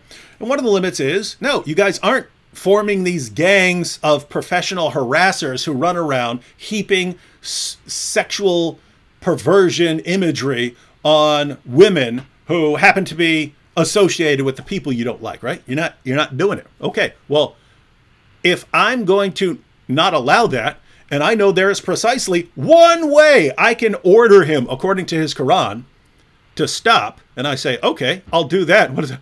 David's not a Christian. Here, I don't think David in you, brother. Here's what, Sam, here's what's funny. I'm not even thinking of this in Christian terms. I'm just thinking of this as being a man terms, right? Like, what are you talking about? Of course, these guys are saying, "We strong men, we go crush all these women." And we're saying, no, you're not. No, you're not. We'll stop you. We'll do whatever it takes to stop you. And there's one thing that will stop you, and I'm going to do that thing. And then, oh, I can't believe that David would ruin Christianity for Muslims, and now they're not going to respect him. Oh. Let me just say the opposite. Let me tell you what this is going to do. It's going to make even atheists and agnostics be more open to Christians, because they see a Christian standing up for apostate prophet, someone who doesn't believe in Christianity, and yet David, and I join him, will stand up for the honor of apostate prophet's wife, because though he's not a Christian, he's still a creature of Jesus in the image of Christ, him and his wife, and they have dignity that Christ has given them, and we will fight for their honor and dignity. That will actually make people think, man, these Christians are really wonderful people to take a stand for people that don't believe in Jesus or their Bible, but they still love us anyway, and will help us stand up to these bullies. What are you talking about? That's actually going to work in favor of Christianity, not against Christianity. Mm-hmm. This guy talking about. And here's what's hilarious, Sam. We already read this, right? But think about this. So Mohammed Hijab, right? He has this epic meltdown. He destroys people's confidence in the Quran. People are calling him left and right, "I'm leaving Islam because you destroyed my faith in the Quran with that Yasser Qadi incident. I'm leaving Islam. You ruined my belief for me," right? And he decides, me smart. Me come up with way to be champion, right? Yeah. So think about this, right? Oh, I'm destroying everyone's confidence. I'm destroying everyone's faith. What can I do here? I know. I'll go take on all the enemies of Islam. I'll go take on all of them. Ooh, David Wood and the apostate prophet are having a live stream over there. Oh, golden showers, boy! Golden showers, right? And that's his brilliant plan, right? When Mohammed Hijab sits back, what can I do? I'm plotting. Allah's the greatest of plotters. Me, not so much. Let me think what kind of plan I could come up with here. Me no golden showers, right? And so he did his golden showers spiel and started telling everyone about the golden showers and started informing people how familiar he is with a lot of stuff that people don't want to look up on the internet. And then that wasn't enough. Me go for wives. Oh, me show you real man. Oh, right? Dude, you're gonna be killing me with that impersonation, man.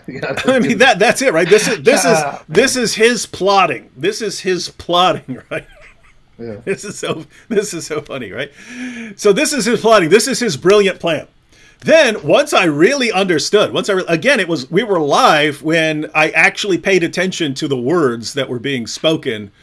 Because the apostate prophet was breaking them down. Then once it hit me, it was, okay, formulate master plan. Up, take a bite out of this Quran, bam. And then what happens? He loses his mind. And check this out, right? Check this out. So he did all his stuff, which caused me to do my stuff in order to get him to stop doing the stuff, right? And then he comes up with the brilliant plan. Me know how to control David Wood. Me get other Christians condemn him. Sam. For how many years have Christians been condemning us? Woo! Yeah, too many years, too long for me to even want to, over 10 years. My case, over 10 years. It's been over 10 years. Close to 20 with me. Sam! Honestly, Jesus and you, Sam! Yeah. Christians telling us we're doing it all wrong that's the history of our interactions with Islam, right? We're blasting away at the foundations of Islam. Muslims are leaving Islam, converting to Christianity. Meanwhile, we have an endless supply of Christians telling us, you're doing it wrong. You're doing it wrong. Because here in my mind, I just think, I know how a Muslim thinks. I never met a Muslim, but, I know how one thinks. And he would just think, oh, if you hurt my feelings about my religion, I will never listen to the gospel. I will never listen to that gospel until I condemn you. I condemn you, David Wood and Sam Shamoun, all the thousands of Muslims who've converted Christianity because of the things you. I condemn all of that. You need to be doing. You need to be sitting back in your room and just sitting there and basking in the love of your own stupidity. You do it too natural, dude. Oh boy. Too natural. And just again, it's not about pragmatism, but one of the arguments I've often heard, you're going to turn people off from the gospel. No one's going to get saved. And then when you show, and I don't go around boasting, but David I've received dozens and dozens of Muslims leaving Islam, following Jesus Christ, falling in love with the Trinity. But then when you show them that, well, it doesn't matter. Your approach is still not biblical. So damn if you do, damn if you don't. You don't win either way. Yeah. No, I got that a ton from it because it happened over and over and over and over and over again with James White's fans. So he would say something on the dividing line, then all his guys would come on after me, and they would always do that. They would say, David, what you're doing right now is leading Muslims away from Christianity, and they'll never listen to you. And I would go, look at all these testimonies. I would just start handing them 10, here's 10 more, here's 10 more, here's 10 more, giving them testimonies of people who left Islam after watching my videos, and they would go, oh, so it's just pragmatism, like you said. It's just pragmatism. It's whatever works. And it's, wait a minute, that's how you came to me, right? And then they all run off and say, David just believes whatever works, no matter whether it's right or wrong, you just do it if it works. You guys brought that up. You guys brought up pragmatism. Don't do this or it'll never work. No, it actually does work. How dare you talk about what works? Well, it's a fun life, son. It's a fun life. We got Muslims here. We got atheists here. Christians coming up behind us, jamming a knife in our back. But think about it, right? If I listen to any of these guys, David, you can't do the one thing that'll stop someone like Mohammed Hijab, and did stop Mohammed Hijab from doing. Yeah, it did. From heaping abuse. How dare you, David? How dare you do the one thing that'll protect women from this mob of online abuse? Speaking of which, this reminded me what I want to ask you. I've heard this story, and I think you mentioned it. Wasn't there a general that actually took the blood of a swine, dipped his bullet in it, and I guess there were war with some Muslims, and when he killed those Muslim terrorists, he let one survive, and he says, hey, you go tell the Muslims, anytime they do something, we're going to dip these bullets in the blood of swine, and we're going to use them to shoot them down. And somehow that stopped them from attacking. I heard that. I thought maybe you mentioned that, or am I tripping? Not All right. me. Maybe someone can confirm it, because I heard two people tell me the story. It was some general at some war when Muslims were attacking, and that's what he did, and it stopped them from attacking. If you guys know what I'm talking about, Just if you can throw the name in the comment section, because I remember that. 2 people told me that story independently. I go, oh, wow. What's the point? We're not saying we Christians, we don't use violence. But you see, he understood, how do I stop these animals from killing people, terrorizing people, raping women? Because this was a war. It was in the context of war. Someone said Pershing. Gave me the General Pershing. Right? See, Blackjack Pershing. So I wasn't making it up, right? See, Blackjack Pershing. And it stopped the terrorist attacks. See? True story. So we get in the comment section. True story. See, bro? Yep. Thought like you. That's what I'm saying. You're the general of Christianity.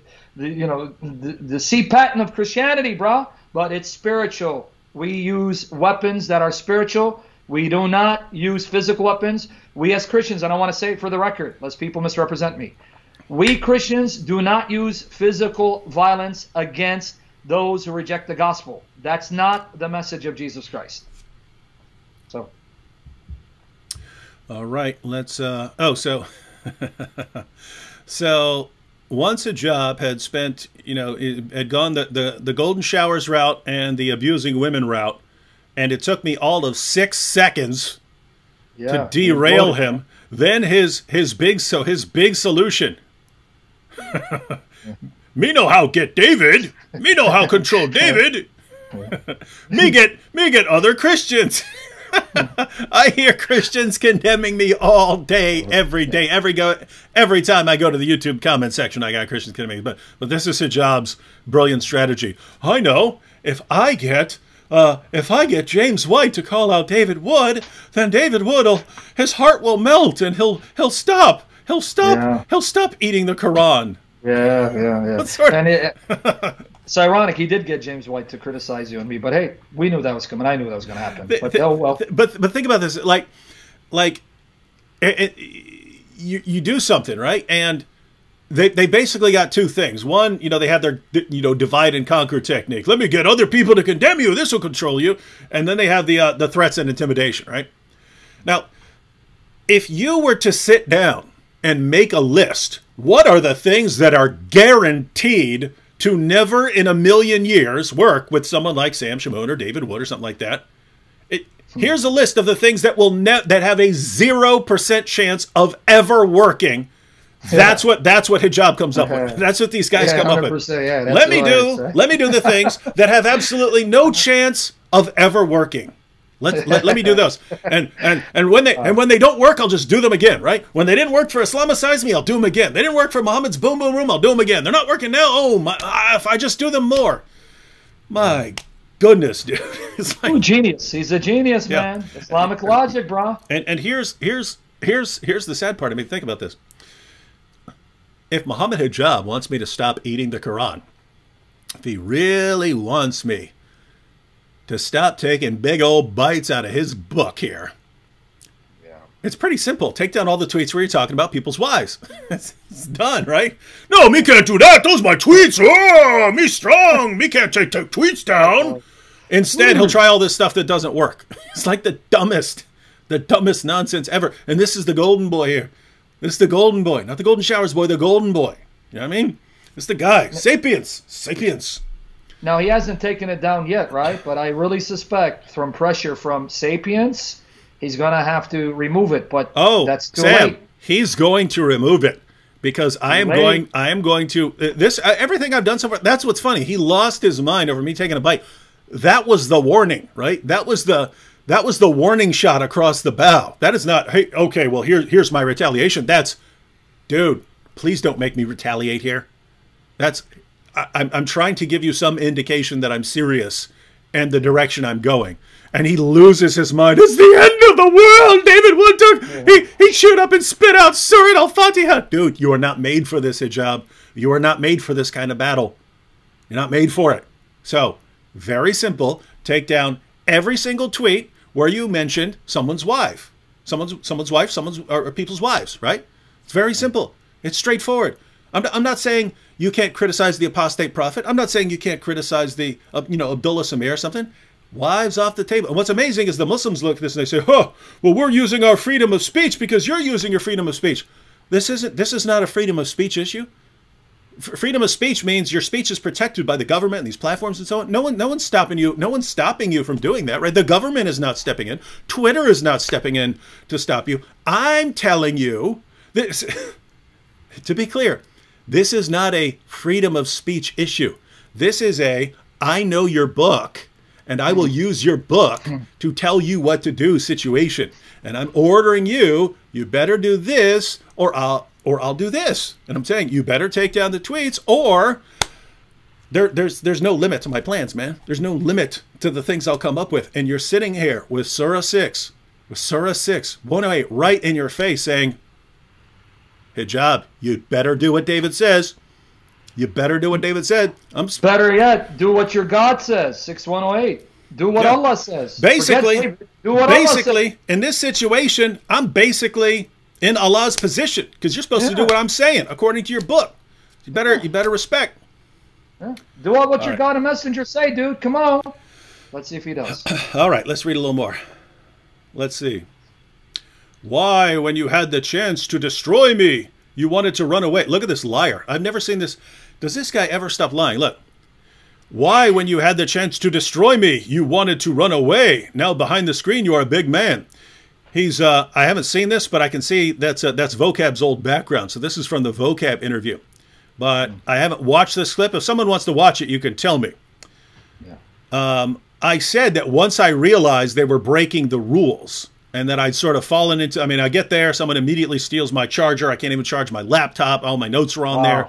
And then he immediately starts breaking all of the rules that he agreed to over and over and over again, basically throwing it in my face. It was kind of, why am I doing this? Why do I keep engaging with people who will not honor the rules, who have no integrity? Why do I do this? Why do I not just walk off stage? And so I'm just going to walk off stage. And then I would change my mind. I would say, okay, no, there's an audience here. I don't want to, so on. But notice how he represents it. Like, oh, you're scared, so you want to walk. Yeah. No, you are a liar, dude. Now, here's what's amazing. I wanted to walk off stage because I realized I'm sick of dealing with liars, with people who have absolutely zero integrity and yet represent their organizations and adhere to their codes of conduct. Sick of dealing with people who have absolutely no integrity and will not honor any agreement they come to you with.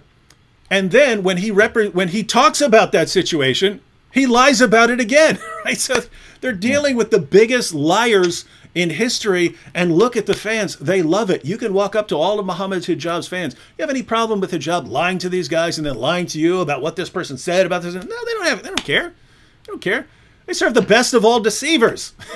Man, dude, I forgot about that part. They even stole your computer charger?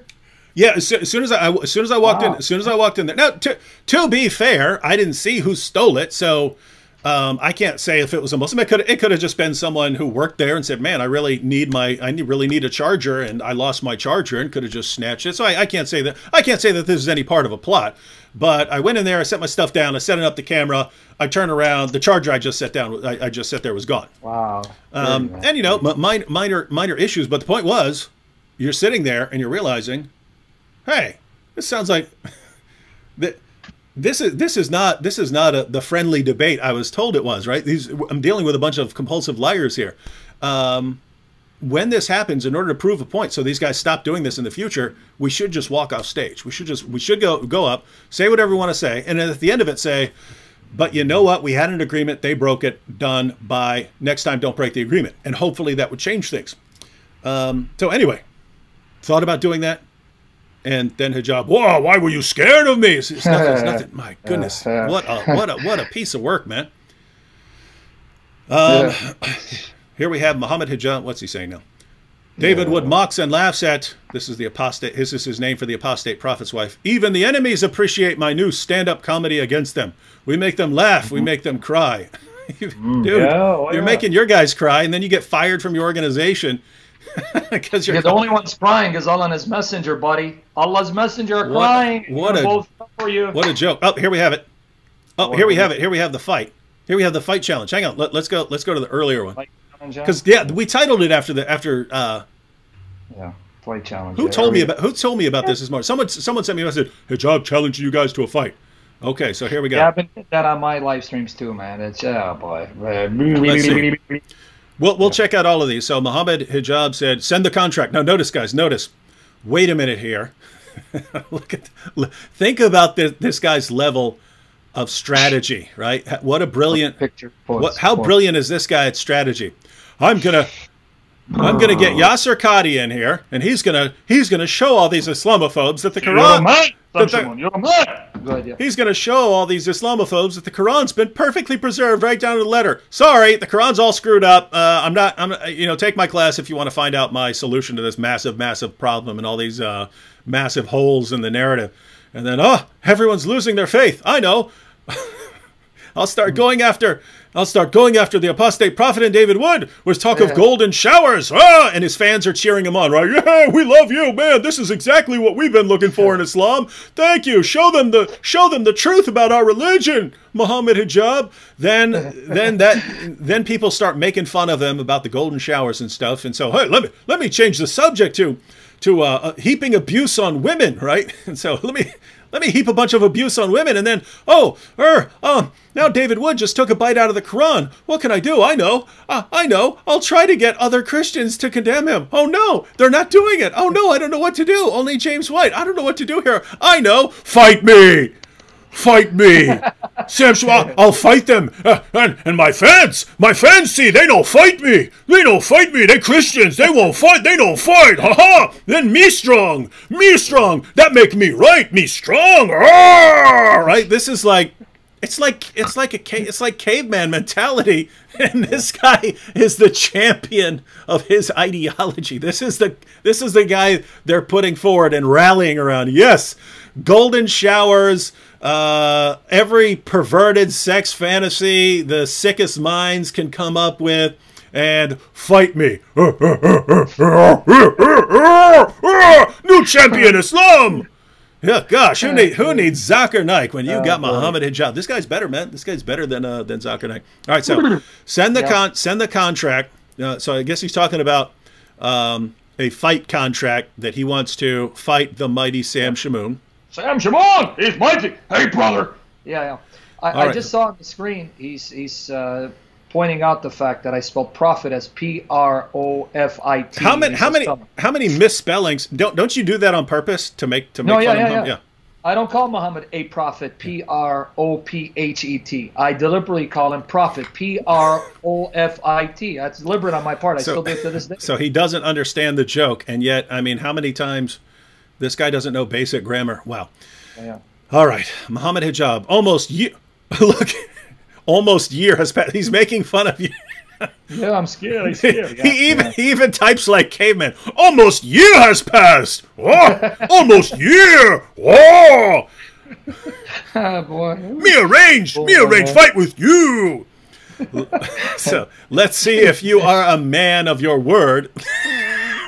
Mohammed Hijab talking about being a man of your word. The biggest liar I have ever encountered in my entire life. And I spent years in prison, ladies and gentlemen. The biggest liar I've ever encountered. Champion representative of Islam saying, let's see if you are a man of your word. And if you're brave as you claim. He doesn't even know how to use the right your, and he's making fun of you for making fun of Muhammad by calling him prophet. Dude, he's trying to imitate the Quran with all of its grammatical mistakes, because that's the miracle. What's wrong with you? Yeah, because I mean, think about it, right? I mean, we're sitting here, and this guy can barely write a coherent sentence. But compared to his prophet, I mean, this guy's Shakespeare. Look, oh boy. Okay, and here we go. But he's not just challenging Sam Shamoun to a fight. He said, also, if your friend David Wood is a big man, let him have a legal bout with me also. Let's see what he will be spitting out then. And his wife, Aunt Marie. Wait, I have a wife, Anne Marie? I'm not a Muslim, dude. Come on. Oh, man. So I didn't know you had another wife on the side, I got multiple wives, man. Surprise, David. Hey. Surah 4, verse 3, man. Never up to 4. And his wife and Marie and kids can watch their husband/dad get decimated legally, physically, just as we dealt with him intellectually.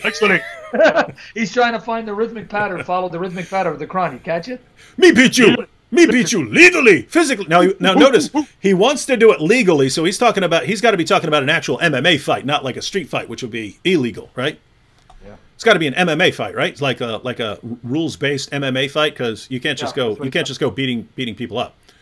Even though we know in reality, if he had the upper hand, he would come and slit our throats and behead us if he had the opportunity. Absolutely. If he could do that. Absolutely. That's what he really wants to do. Yeah, and why? Because that's what Muhammad would do, because that's what Muhammad did. That's what Muhammad did to critics of Islam. All right, so now, Sam. Yes, sir. Are you a man of your word? Well, let me tell you something. Let me just set the record straight, because people think I challenged him to a fight. No, I did not. Folks, let me just be upfront and clear. And I'm not saying it to say it. I'm being honest. As a Christian, I don't go around threatening people to beat them up physically, because that's not what the Lord authorized us to do. The context was, he reached out to me for some reason, right? And he said, I want to fight you in the ring, as opposed to challenging me to a debate. I would think this guy would want to challenge me to a debate. I got a message, and you can go back. It's all there. It's in the public domain. He says, I want to fight you illegally for insulting Allah and his messenger. And I said, listen, friend, I'm not a fighter. Let's debate. He goes, no, we're going to have a legal fight first, and then I'll debate you. I said, look, if you're so excited about wanting to fight me, well, you know where I live. Come and jump me in the street. Come beat me up, right? If you come and beat me up, then I have a right to defend myself if you're really excited about fighting. That's the context. That was the context. Honest to God, that's the context. Now, as a Christian, I'm not called to fight physically those who reject the gospel of Jesus Christ. But since this man is telling me he wants to fight legally, here's the deal, David. Note, again, I want to be clear. I'm not looking for a fight. I'm not looking to get into the ring and fight this guy. Because let's say he pounds my face in, David. Does that mean Islam is true? No, but I have a tough time imagining that happening, Sam. But go ahead. Oh, it's okay. Look, man, I haven't. Thank the Lord, I have not gotten into a physical fight over 20 years. But you remember when we were in Chicago and I met all your old Assyrian buddies? Yeah, dude. Those guys were telling me some stories, Sam.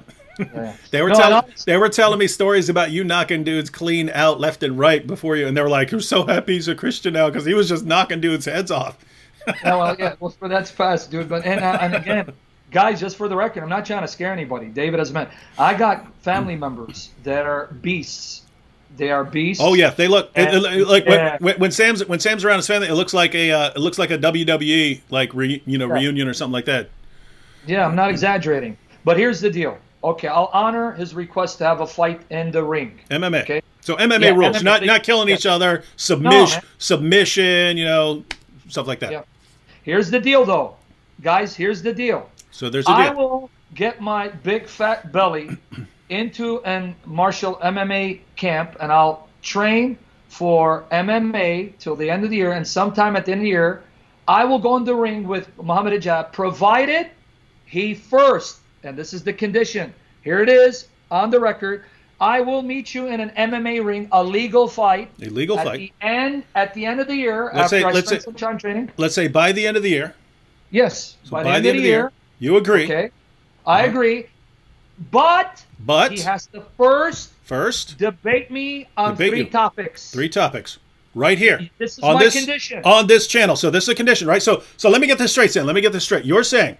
Yes. Hijab says he wants to fight. You don't want to fight. No. You want to debate. He doesn't want to debate. He wants to fight. So you're saying, hey, for the sake of compromise, I don't want to fight, but you want to fight. So I'll agree to fight, but you first have to agree to what I want, which is to do these 3 debates. That's what you're saying, 100%. Right? Look, again, before the Lord, I am not someone looking to fight. So I don't want people to flip it. Say, no. He said he wants to fight me legally. Okay, I will do it. I'm going to be 48, God willing, in September. I haven't been to the gym, but I will go into the gym and I will train for this legal MMA, because even if he beats me, which I know he won't, but let's just be humble, he'll beat me. That doesn't mean Islam is true. Mm-hmm. Yeah. But one condition, Hijab, you better debate me on these 3 topics. Otherwise, the deal is off. You're going to have to debate me. And here's my debate challenge. Does the Quran teach Tawheed, Muhammad's view of the Bible, and does the Bible teach a Trinity? There you go. So Does the Bible teach the Trinity? Does the Quran teach Tawheed and Muhammad's view of the Bible? That's right. Debate you. And I'll do it. I promise you. I'll go in the ring and train. So, those are the 3 debates. We'll have them on this channel. We're actually having a debate tomorrow with Anthony Rogers. Everyone who's watched any of the debates I've moderated, sometimes if it's conversational, sometimes I'll jump in with something, but if it's actual formal debate, right, 20-minute opening statement stuff, no one has ever accused me of slight bias. And so, you know, someone like Mohammed Hijab might think, well, you know, they will use the platform to their advantage because that's what they would do, right? Not like that, guys. Not like that. If I say, here are the rules, those are the rules, not going to break them. And Mohammed Hijab, you should know that no matter what happens, I will stick to the rules I have agreed to. I will stick to the terms I've agreed to. Even when you are breaking every single thing that you had agreed to, even when you displayed your complete lack of integrity, I still retained mine. So, notice everyone, notice the situation. Hijab wants to fight. Sam doesn't want to fight. Sam wants to debate. Hijab doesn't want to debate. So, for the sake of compromise, and how hilarious is it going to be when he starts making excuses here, right? No, you must come over here to Speaker's Corner. Dude, we have a channel right here. No traveling required. I ain't going to Speaker's Corner. We can do it here. Yeah. And it's yeah. So, no, there's no negotiation here. You can accept it or you can reject it, right? No, you will do what we say. Look, he's already giving you a massive concession and saying he will do one of your little MMA fights. So what we're saying is, hey, since he's agreeing to that, you have to agree to this. Do the 3 debates. We can do them next week. We can do them in a couple days. We can do them as soon as you say you're ready. We can do them one after another, one night after another, right? So we can do like Monday, Tuesday, Wednesday. Or you can split it up a little, Monday, Wednesday, Friday, right? Do the 3 debates. 3 debates right here, this channel. And then Sam agrees that by the end of the year, you guys will have an MMA fight. I'll do it. So I'm going to the gym right now, sign up, and say, hey, dude, I have a agreement to fight someone MMA at the end of the year. Train me. I promise you. I'll do it.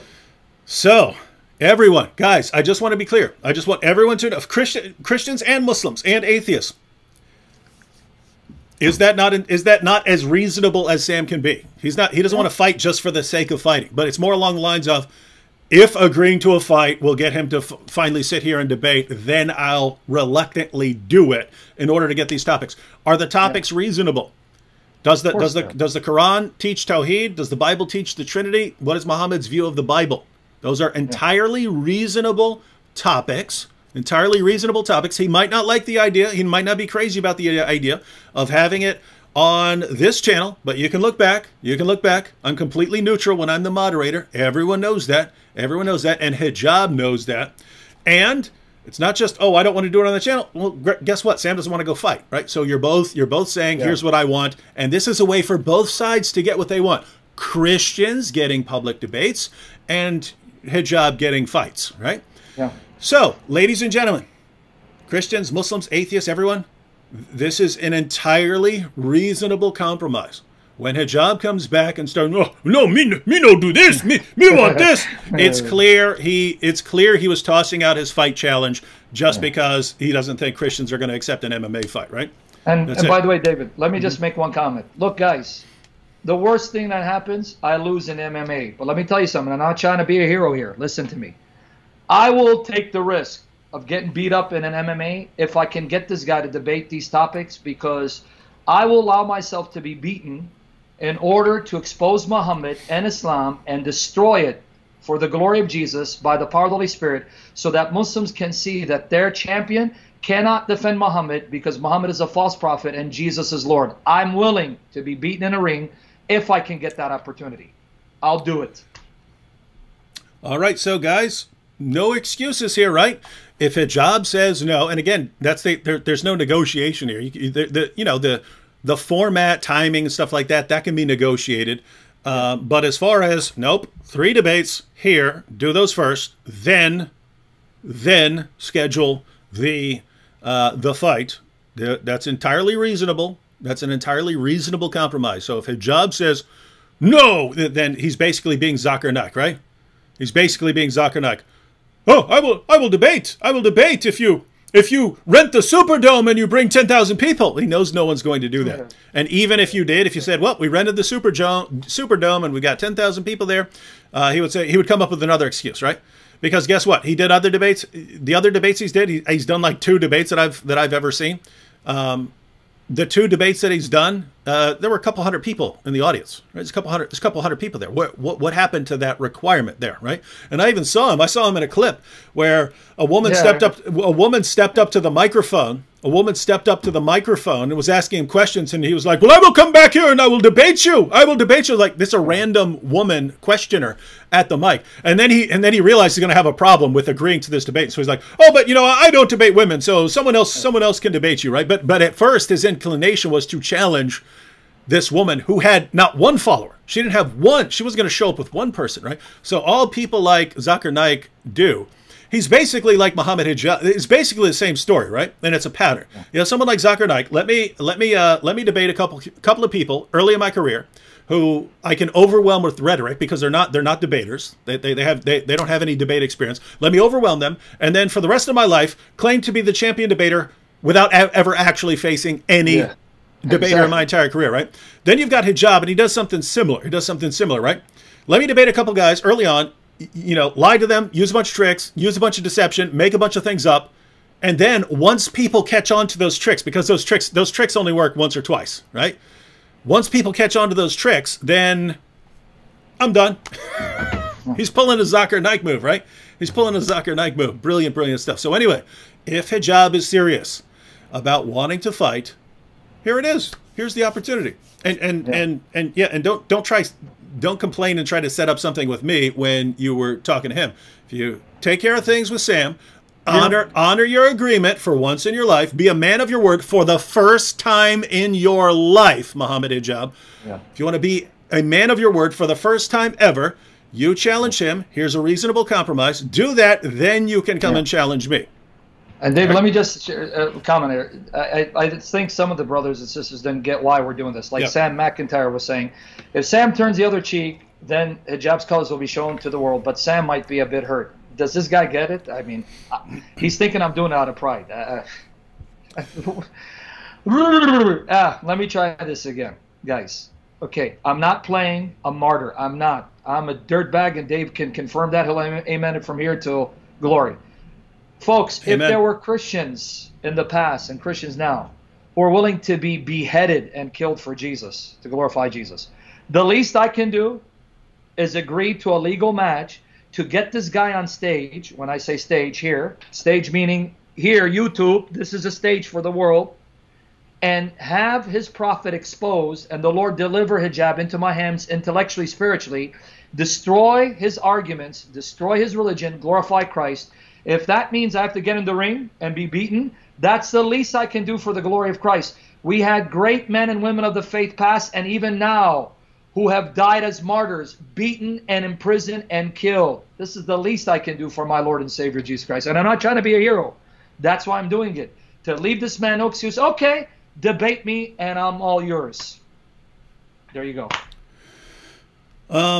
Yeah, Angie Brown brought up Hijab already got knocked out by an older gentleman. His jaw is made of glass. I've heard that. I've heard that like some old guy just clocked him in the jaw and he just crumbled. And so, yeah, I don't know what he's going to do against a knockout artist. But yeah, people are still not getting it. What about love your enemies? Guys, you know there are Christian boxers and Christian MMA fighters and so on. It's a sport. No one's killing each other, right? It's a sport. A bunch of them actually just end in a hold, right? A submission, right? I twisted your arm, something like that. So yeah, I don't even want to do that. Not if it's a complete idiot doing a challenge to thump on his chest. The point is, he's saying, "Me no debate you until you fight me. You must fight me. Oh, you must fight me." And Sam's basically calling his bluff here. He's calling his bluff. Okay, you say we got to fight in order to debate. Okay, I'll agree to fight. You agree to the debates, right? Because as Sam pointed out, even if Sam just stands there and puts his arms down by his side and lets Hijab get the first good punch he's ever had in his entire life, and clocks Sam, and then me strong, right? That proves nothing. That proves nothing about Christianity or Islam. Whereas Sam absolutely decimating Hijab in debate And keep in mind, he's the representative of the sapiens, right? So this is a good opportunity for him to show what he knows. Well, that would give people a lot to think about. And so, yeah, I'm fine with it. I'm fine with it, ladies and gentlemen. Wait, hey, look at this. look at it. Who is this dummy? This is the dumbest comment. I've gotten a lot of dumb comments. This is the dumbest comment I've ever seen in my entire life. I disagree, David. I don't think you're as neutral as you think you are. Sam, my moderated debates. Guys, do you know what I do? Do you know how I moderate with complete neutrality? Yeah, I tune everyone out. I don't listen to what they're saying. I just look at the clock. Yeah. I just look at the clock. Bam! Your time is up. That's what I do. Like, can I confirm it? Yeah. Just recently with Dr. Shoaib Sayed, you were frustrating the heck out of me because you were constraining me from going after him the way I wanted and letting him speak. I was getting frustrated because of that, but you were being fair. But my flesh wanted to go for the juggler. So don't one thing. I bust down on this guy. One thing you can't accuse him of is not being fair. He was actually, in my estimation, too nice to Dr. Shoaib Sayed because I was going to decimate him. I was getting frustrated. I'm like, come on, David, let me talk. And I just sat there and you saw me moving. Please, David, hurry up. Me strong. But anyway, yeah. And again, that wasn't even really a formal. That wasn't even a formal debate. That's not like that we had some time. Some time limits we would put on things just to keep people from arguing over each other. But formal debates even more so. I say nothing except introducing people, and keeping time, and then saying bye to everyone. All right, so what do we got? It's about 9:50 here. It's 9:50 here. Should we take a? Let's go ahead and take the super chat questions or whatever you want. Oh no, okay, whatever you want to do. Yeah, let's just take another quick peek and see if there's anything. Right. See if there's anything else we want to cover. So, notice, guys, we've gone through all this. We've gone through this again, guys. Do you see how stupid all of this is? Everything Hijab is saying, it's like the dumbest stuff I've ever seen in my life. This is all of this is the kind of stuff that I would expect from people I was in prison with, right? That he behaves like someone in there, except someone who hasn't grasped the basic rules, because someone would clock this dude on day one for running his mouth, right? In prison, right? So, but he acts like me strong. There are guys like that, but when you start doing that, guess what? Someone's gonna put you to a quick test to find out if you're strong, right? But he's used to, whoa, me 6'6", me 6'6", everyone's scared of me, right? Well, now you've got someone who agrees to your terms, but you have to agree to our terms.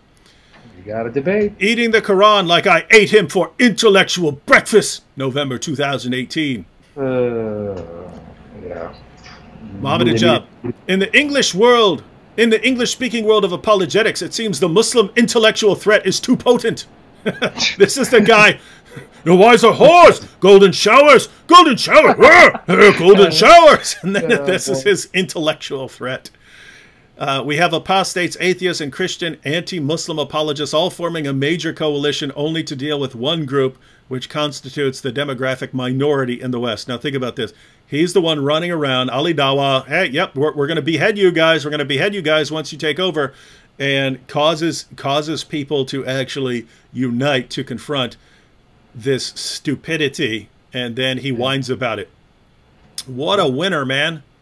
Yeah, this is it. This is the guy that's going to now represent Sapiens Institute. The champion, man. The champion, the guy that puts the fear of Allah in all of the kuffar that were running scared. Ooh, I scare. David, now that you challenge me, I can't sleep at night. I need a pacifier. I need a pathy. Give me a pathy, David. I need a pacifier. Yeah, all right. So, guys, we kind of went through the major issues there, and so the ball is in Hijab's court. The ball is in Hijab's court. All he has to do is say yes. He's got a couple decisions to make. One, be a man of his word, do the 3 debates, and then we can set up the MMA fight. So he has to say yes or no. About 99.98% sure he's going to say no, but he'll make an excuse, right? Because he won't just say no. He'll say, no, me want this and this and this and this and this. And he basically knows we said no, here's the deal, yes or no. So he's going to say no, but he's going to say, he's going to try and make it look like we're saying no, right? Just like he did with Apostate Prophet with the debate, right? Yep. And apart from that, he has to decide whether he's going to take down some tweets. He has to decide whether he's going to take down some tweets. And I've already announced to him, I've already told him, I've told him where I'm willing to go. Where I'm willing to go to make sure he takes down those tweets. And guys, it will not be pretty. So if he has the slightest concern for Islam and being faithful to the Quran, he needs to pay attention to the Quran. He needs to pay attention to the Quran. He needs to pay attention to what his God says. And just, it's so simple, right? He's, how do I stop David from eating the Quran? How do I do it? Take down the tweets. No, I can't do that. No, me strong. Right? It's so dumb, dude. It's like that character, you're killing me, man. I can't stop laughing, bro. That's a beautiful character, bro. I love it. No. By the way, Sam, notice the difference here, right? Yeah. I think to myself, here's what I want Mohammed Hijab to do. And I immediately go for the one thing that'll make him do it, right? I don't do 50,000 other things to try and get him to do it. I go immediately for the one thing that'll actually make him do what I want him to do, right? I zero in on that. I have a built-in detector. I can immediately jump on whatever is the one way to get something done. Hijab, notice he's the complete opposite. There's one way, there is precisely one way to stop David from desecrating my Quran. There is one thing I can do. I can take down these two. And that's the one thing he won't want to do. I will do everything else in the world. I'll go cry to a bunch of Christians. I'll post a bunch of tweets to Christians. Christians, will you help me? James White, will you help me? Will you help me take this guy and make him stop? He attacking my Quran. I don't like it. Right? It's like a big joke. Like, let me try everything except the one thing that will work. So notice the difference, ladies and gentlemen. I got when I see a problem, what will fix it? Oh, this one thing? Well, that's what I'm doing. What does Hijab do? Oh, I see a problem. What do I do about it? Let me try the only thing that won't. Let me try everything that won't work. This is your champion. You guys are in trouble. You Hijab fans, you guys are in trouble. If the only thing you can say in defense of your religion is Hijab strong, Hijab crush you. Your boy got smashed. You got smashed.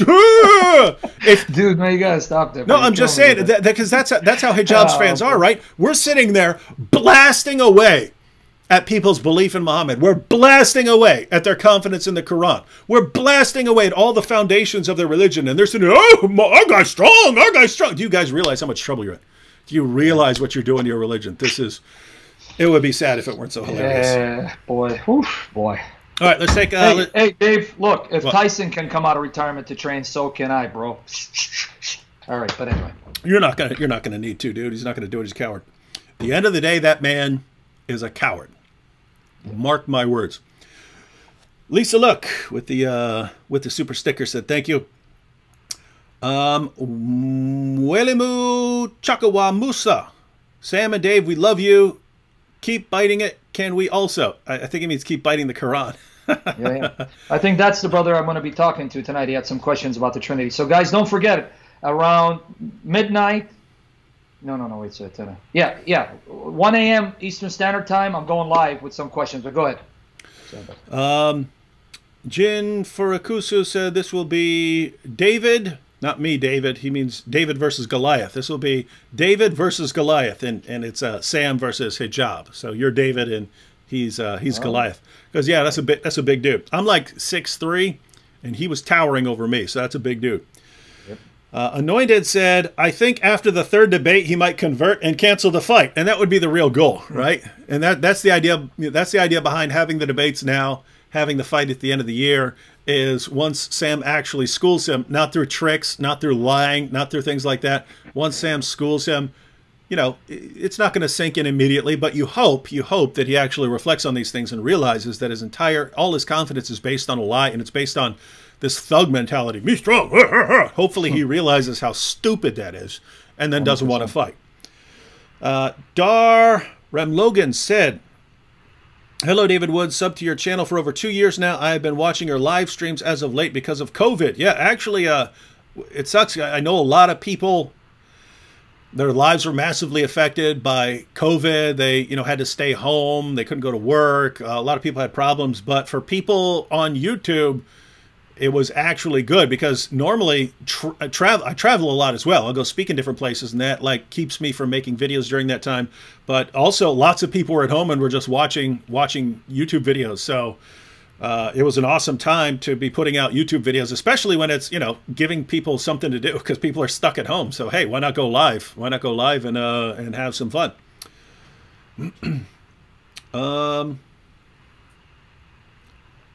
Freeze says, please guys make sure to support Sam with a donation. Well, this is not a good page for that. Go over to wait, what do you got? What? People are saying support Sam with donations. Okay, what does that mean? I don't get it. They're saying support Sam. You confused. You got me discombobulated. No. Look. I think people are saying support Sam with donations, ladies and gentlemen. I got a Patreon page, and you can do on PayPal as well. So go to my YouTube channel. The point I'm making is this is my channel. Don't send me money because if you're trying to send money to Sam, go to his Patreon. You can they can find the link on your YouTube channel. If you go on my YouTube channel, one of the videos it has the links to my Patreon and a PayPal that you can do as well. So guys, God bless you guys. Thank you. And Sam's kind of an annoying jerk a lot of times, but I mean he's sitting here going live with Muslims from all over the place. Muslims are contacting him, say, hey, I got a lot of questions about this, questions about that, and he goes live with them. And so really awesome ministry to support. Steadfast and Easy says, make sure you get the debate first. Yeah, that's actually why we're setting it up, right? You're not going to go have some dumb fight first, and then Hijab gets knocked out and he backs out of the debates because he doesn't believe he has to keep his word with unbelievers, right? He doesn't believe he has to keep his word. So that's why you definitely do that first. Solitary Emmy says, you have my support, even if it's a painful thing to fight. It's actually not. I used to get in I've been in some fights, but I've never felt pain in a fight. You got too much adrenaline going through you. You ever feel pain in a fight, Sam? No, actually, I can tell you, once the first punch I get hit, that's it. The adrenaline kicks in, and it's like blackout. Yeah. Yeah, and you feel pain later. You feel pain later, but not during a fight. Yeah. It's for me, it's blackout. It's like and then you know what I mean. Let's not relive the past. That's the past, guys. We're believers. Darn you. Hey, Sam, we're not going into details, but I heard this giant biker dude came at you with a knife. You were sitting down. Yeah, that's true. Heard this from your Assyrian buddy. You were sitting down. You went from sitting straight up into a sidekick right into his face. I heard he went airborne, landed on a table. The table flipped over on him, and he was knocked out with a table on top of him. And I don't boast about it, but he was a biker who really hated Israel. He was like anti-Semite and kept picking on me, and he was like about 350 pounds at that time. What does that got to do with you? Because I guess he thought I'm, I don't know. He goes, hey, you Assyrians, you Greeks, and blah blah blah. I don't know what. So it's just everyone from like Middle East, Mediterranean area, stuff like that. Okay, so, that's what happened. Yeah, but that was shit. That's past, buddy. We're under the blood, buddy. Mm-hmm. We're a new creation. George Bond said, your energy and persistence is admired and contagious. God bless. Titusak said, when all arguments for Islam fail, resort to violence. And now we know why Islam is so violent. Yeah, I mean, notice, guys, notice the pattern that Mohammed Hijab is following here, right? Because it's the same thing that we see in the early Muslim community, right? In the lifetime of Muhammad, right? You start tossing around insults and stuff, and that doesn't work. Oh, let me try this. Well, that doesn't work, and then eventually, we're just going to subjugate you and make you not be able to talk. Right? That's exactly what you're seeing unfolding in this man's life. So that's why we say, great example for everyone. For My King One says, video idea. D Wood presents Cooking with the Quran. Best recipes for your Quran pages. Oh, boy. Yeah. A couple people asked, David, how far are you willing to go? Pretty far. But keep in mind, the first, right? And I'm going to try to avoid this. But the first repercussion, if hijab does not agree with the Quran, if he does not agree to follow the Quran, will be something like a Desecrate the Quran week, where since he invited his followers to heap abuse on women, I will invite followers, not all followers. I don't want most people doing it. Only certain kind of people. I mean, for people who are out there trying to do evangelism and stuff like that, you don't want to be doing this stuff. You don't want to get your stuff. You don't want to get your hands dirty. But for those of you who have more of a kind of protector type of personality, I'm going to protect these people from people like Hijab. Yeah, we will. Again, don't want to do this. Don't want to do this. Hope it doesn't come to this. But yeah, the first real step will be a Desecrate the Quran week to get Hijab to take down those things. Although, as I mentioned, this is the best deal he's going to get. All he has to do right now is take them down. Later, he'll have to do more. He'll have to issue public apologies to them. He'll have to, things like that. So he's going to have to do more and more the longer he goes. But keep in mind, that would just be the beginning. That would just be the beginning. I'm willing to go, and I'm willing, guys. I've multiple times in my life, I've burned my life to the ground. I've burned my life to the ground, right? And this dude he still can't seem to figure out, wait a minute, I'm dealing with a guy who sat there and smashed his own dad's head in with a ball-peen hammer. Maybe when he says he's going to do something to my Quran, I should take him seriously. Yeah. He still can't get his mind around that. Nope, I'll get James White. We get James White. James White, help me. James White, my friend. James White, my buddy. Come on, dude. Hey, before you go to the next, let me just answer a question. So, what's my martial arts background? Let me just share it real quickly, guys. Why are you giving all the details, man? Good. No, I'm not giving details. Taekwondo, right? Now, hey, you've heard of Taekwondo? I'm an 8th degree black belt in Take One to Go and a grandmaster at Take Your Dough, baby. Take one to go. Take your dough. Jump in.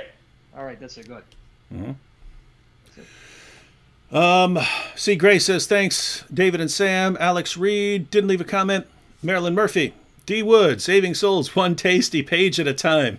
Yeah, I'm going to, if Hijab doesn't take it down quickly, just for a picture to share, I'm thinking I'm going to, get a Quran and be sitting there with a knife and fork and, taking cutting off a bite of it or something like that, like it's a steak, and just getting a picture of that so that people can share on Twitter. But I need something about hijab on there so that people think, oh, you're just doing this to do this. No, I'm doing this because this is the only way to make someone avoid some really, really horrible behavior. But if he wants to go there, again, Sam, it's like this. It's like, imagine you got two boxers.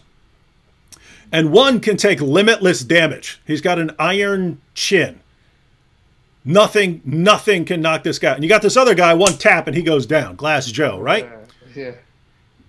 Does the guy with the iron chin need to be remotely scared? No, the guy with the glass jaw is the one who should be terrified, right? Well, that's Hijab and his belief, right? Completely fragile, can't take anything. One 6-second video clip, and he's throwing tantrums. Yeah. Dude, you're not made. There's not Hijab. Do you have any idea what I've been through in my life? What are you gonna throw at me, dude? What are you gonna do to me? Yeah, dude. He doesn't know who he's messing with, bro. He does not. My goodness, man. Yeah. Wow, you've got to love the idea that these are the guys who are going to be at the helm of Islamic dawah in the world. For my King One says, take no part in the unfruitful works of darkness, but instead expose them. For it is shameful even to speak of the things that they do in secret. This applies a lot. This applies a lot to the nasty things that Hijab does. Notice he keeps talking about, the nasty things some people do in the dark. Says, keep it up, brothers. You're doing the Lord's work. Paul Georgia says, love you guys so much. God bless you always. Yeshua's alive. Said, those type of Christians who condemn what you do have not read their Bible properly to really understand the depth work of the Holy Spirit. Expose them. Yeah, and what's rough is, I get it. If you don't know a lot about what we're doing or why we're doing things, and you just walked into the room and you say, Dave, whoa, David Wood's taking a bite out of the Quran, you'd think, what the heck is wrong with you guys, man? Yeah. What is wrong with you guys, right? What, guys, why don't you just stop and ask, hey, why are you doing this? Because here's the thing. Hijab's out looking, well, guys, you condemn. We need, you Christians, condemn him. Condemn him. You can get Christians to condemn me. You can do that. But lots of Christians, if they are at all responsible, if they're at all wise, before they condemn, would want to say, hey, David, why did you do that? And then I explain, oh, okay, because he's starting this horrible movement to oppress and degrade women. And according to the Quran, the only thing I can do to stop that is this. Therefore, I'm doing it. And a lot of Christians are going to say, okay, maybe I don't agree completely, but yeah, I kind of see that. So yeah, take a bite out of the Quran. Take a bite out of the Quran. You remember McGruff, the crime dog? Yeah, that's right. Take a bite out of crime. Yeah, he was the man. He's the man. Take a bite out of the Quran. Yeah. Mohammed here said, people leave Islam because of Ali Dawah and hijab. I haven't heard the same regarding Christianity and David Wood. Christian Knight says, David Wood ate the Quran, no more food for the goat. That was cool. People kept calling me the goat. Get it? Get it, Sam? The goat? Because it's got a double meaning. Greatest of all time. Yeah. You're the goat, and then you eat the Quran. Yeah. Oh, gee, that was original. All right, yep. You're making fun of people who came up with that. No, I'm making fun of you, dude. Tamara Holloway said, how about Captain... Tamara Holloway said, how about Captain Cave Muhammad? We need a character like that. You should do it perfectly. Wish You Had My Name said, if Mohammed Hijab wants to fight Christians, maybe we should introduce him to Jeff Durbin. The guy has 5 black belts. Yeah, I personally don't think Mohammed Hijab can fight at all. I mean, just based on the little bit that I've heard. I've heard he's slow. I've heard and you have that problem with, you have big guys who are fast. So like Tyson Fury, he's fast. Anthony Joshua's a big guy. He's fast. So you have these, Deontay Wilder, these guys are big and fast. And you have guys who are big and slow. And people who are commenting on his fighting, they're saying he's super slow. He got clocked by an old man. He's got a glass jaw. Not the sort of guy who should be challenging people to fights, but you think, oh, me 6'6", me 6'6", no one except challenge, therefore me strong, right? And I don't know. Yeah. He don't know us too well. He don't know me too well, but that's okay. Let him talk. I don't care. Freeze said, you guys are awesome. Sophia Film said, please don't encourage Hijab to blow up, please. Oh, because I was saying he's gonna blow up. Yeah, I'm talking about his channel like blowing up and stuff. Brittany, Hindu historian, both with the super stickers. Christian Knight, it wasn't the goat, it was David Wood time traveling. So I was the goat that ate the Quran. Jean-Michel B said, time to take a bite out of the Quran. Hey, that stole my joke before That's right, bro. But Jean was first. Emmanuel Shahid said, hey, bro, make sure you add some habanero hot sauce for some abrogation flavor. That guy. Huh? You got to interview that guy. That guy's got a testimony. It's worth hearing. He's got a YouTube channel, Emmanuel Shahid. He was a Muslim, became a oneness heretic, is now a Trinitarian. He's got an amazing story, bro. You got to get him on. Yeah, be happy to have him on. So he said, hey, bro, make sure you add some habanero hot sauce for some abrogation flavor to the Quran. So hear that, Emmanuel Shahid? Contact David Wood. We want to hear your testimony. Paul Dog said, what did Abu Bakr say to Urwa about a lot? Yeah. Perfect example. And that's a video. I'm not sure I'll make it tomorrow, but I'll probably make it the next couple days about how Hijab, by saying, I would never insult someone's sacred symbol, blah, blah, blah. Yeah. Abu Bakr said to Urwa, go suck Allah's clitoris. Yeah, exactly. So basically Hijab is saying, me better than Abu Bakr, me better than Muhammad. Muhammad smashed idols, me better than him. Dude, really notice the arrogance, man, right?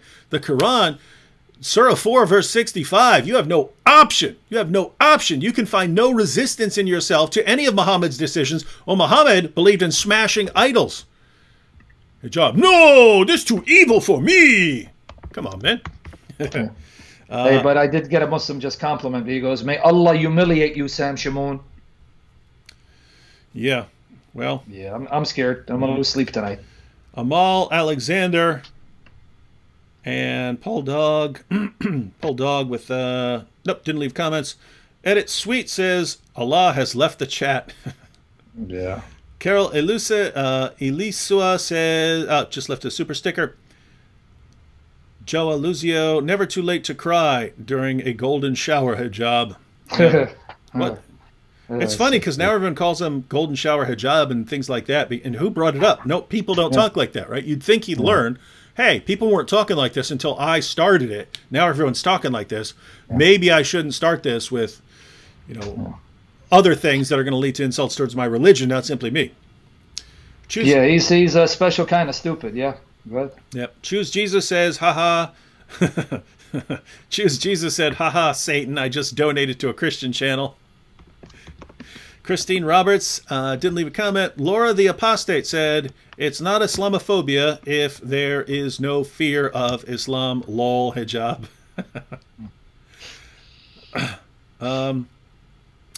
Zhivko Georgiev said, Sam, if you think that hijab is scary, check out your conversations with Timmy and Tony. Yeah. I got these imaginary friends.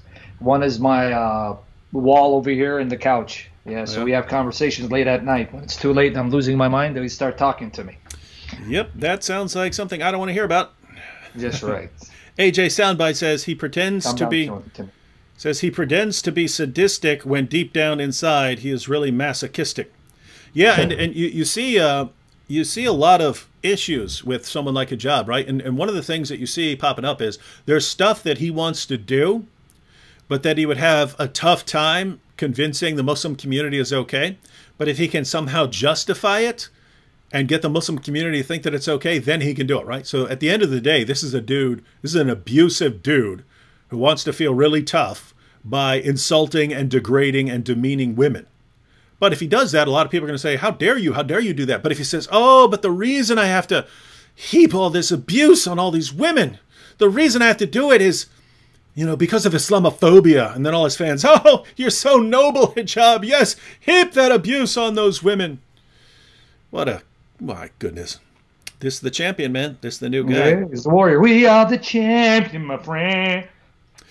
Laura the Apostate said, funny because those Muslims know for a fact what we say to expose Islam is true, so they can't intellectually debate, so they throw temper tantrums instead. Certainly true with Hijab's crowd.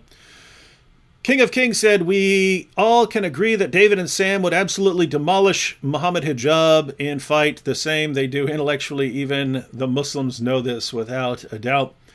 Memophobe says, don't liken Mr. Hijab to a gorilla. It's Harambe. Charlotte Jorgensen said, the truth of Christ makes plain the evils of men. That is what they fear most. And yeah, can you imagine? I mean, really, you wouldn't even need to go to Christ. You just need some average good person. Compare him to Muhammad Hijab, let alone to Muhammad, the so-called prophet. Memophobe said that isn't a beard comb, it's a flea comb.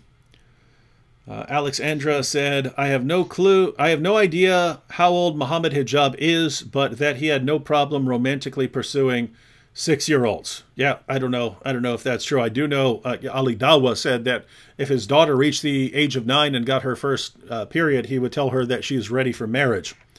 So these are the guys who are leading this movement. I'm telling you, Hijab, Ali Dawa, guys, stop joining organizations. Go out on your own where you're free to be yourselves and not constrained by their codes of conduct. Solitary Emmy with a super sticker here. Sophia Agape. David and Sam are equally amazing. Each one has mad Holy Spirit given skills. David is my fave. Yeah, you little shit said. Laura the Apostate said, I was told the same thing for making videos against Islam. So I guess this was when people were criticizing us for taking this approach. I was told that I should stop flogging Islam, and flogging Islam is extremely unhealthy, and I should get help, lol. That's true. Dude. And then we get back to the comments from the beginning where people were taking sides. Edit Sweet said David is better. True. Pelagonian Lion said Sam is a legend. David is a close second. I don't know what planet you're from. Flav C says, what do you guys think about Turkey's plan to convert the Orthodox Korah Church into a mosque after doing the same thing to Hagia Sophia? I didn't know about that. I didn't know they were planning on doing it. Yeah, that's a declaration of war. They're trying to declare war because people are going to be in an uproar for that. That's what's going to happen. And pretty similar to the situation with Mohammed Hijab. We're going to think, hey, we can keep pushing, we can keep pushing, we can keep pushing until people finally react. And then, oopsie, no, sorry, let's negotiate here. Yeah, I'm going to go, darn, I lost my job. JM with the super sticker. Tanya Santiago. Praying for God to dismantle them. Glory to King Jesus. Praying for you guys. Sam is a walking Bible. Yep. Or an Assyrian encyclopedia. Conflict Ortiz said Christian Prince. Oh, that was back when I said name someone better than Sam. Yeah. Christian Prince is a beast. I can't. Sam's the best. Sam's the best. No. Put it this way. I would say attacking Islam. Attacking Islam. That would be a tough call. But on the issue I brought up, defending Christian doctrine against the objections. You're too quick, and your mind is like a computer, and you come out with way too much information. Keep in mind, guys, we're not really in competition here. We're not really in competition here. No. Different people different people are awesome at different things, and that's why we're a body. And I do want to say, in my estimation, again, it's not about who's the best; it's about King Jesus. But in my estimation, that ugly hater Anthony Rogers is the best, in my opinion. That's my opinion personally. Even though he's ugly as sin, and he's America's most unwanted, but. With that said, go ahead. One God 777 with the super sticker. Believer God says Sam is definitely balder.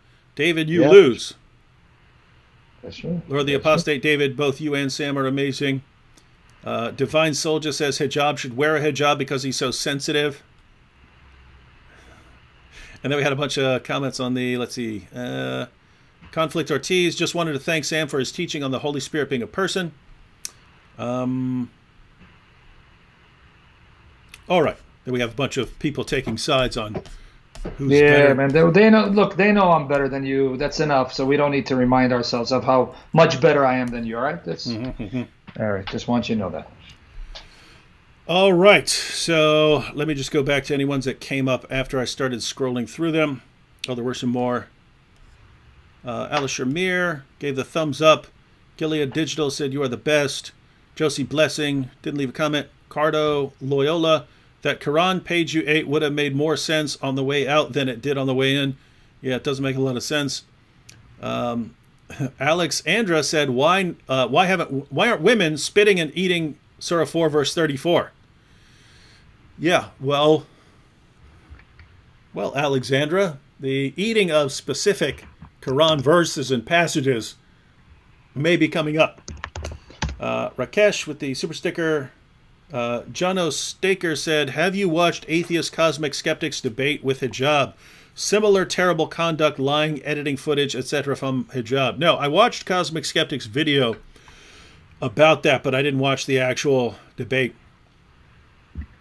Amal Alexander said, Somali Christians love and support you both, David and Sam. Repent, Somalia, Jesus is Lord. And yes, Amal, I hope you're following Somali Christian TV. Yep. God bless them. Carol Alesua said, David, your live stream is turning into a dating site for Muslims. Why was I told that there is a hijab that will look good on me? Blessings.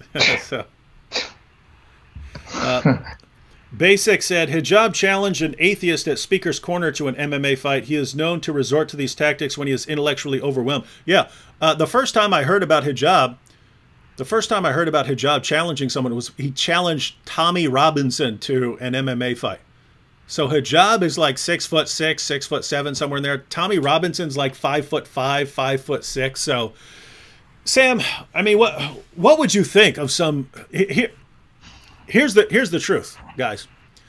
Because again, I was in prison for a lot of years, and the dudes who walk in running their mouths are the ones that can get knocked out instantly. The really dangerous ones don't have anything to prove. They walk in, they're calm, they don't run their mouths until someone messes with them. And then you find out that they fight like Evander Holyfield, right? You don't find that out until one of these idiots who goes around running his mouth runs up against someone. Oh, me strong, me mess with this quiet guy. Pop! Where are my teeth? What? Where are my teeth gone? Oh, my teeth. Oh, right. And he comes with impersonation. Yeah, that's true. That happens. I can tell you a story, but we ain't got time. Well, some other time that happened. Me and my boy almost got knocked out by a guy that was quiet, but he was a beast. But no, we ain't got time for that talk. Yep. What else? Set Free by the Truth said, God bless Dr. David Wood and Sam Shamoun. Ma Ziga said, Dr. Wood, could you do an episode on the anti-Jesus content in the Talmud? No. You'd want someone like Michael Brown. You'd have to have me go out and study it. This has never made sense to me, right? We're dealing with the biggest, most dangerous ideology in the history of humanity with 1.6 billion followers, which is at current rates of growth supposed to pass Christianity about 30 years. And you're like, what about the Talmud? What about the Talmud? Go after the Talmud, dude. If you're going to the people who are dealing with Islam and saying you guys need to focus on the Talmud, you got some issues, dude. You have some serious issues that you need to concern, and you need to stand before the Lord and say, figure out where your heart is, because that's really, really stupid. Right? Yeah, it is. And by the way, David, Anthony is going live in about a few minutes. Just let you know.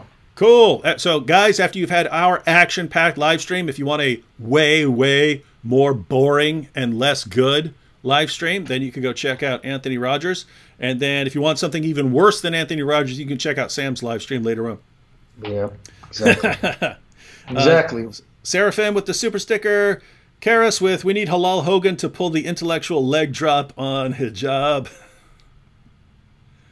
Getsum says, I agree with y'all. Knock him out, Sam. I want to debate the Trinity. So someone wants, but call me on Skype. I want to debate the Trinity. Getsum.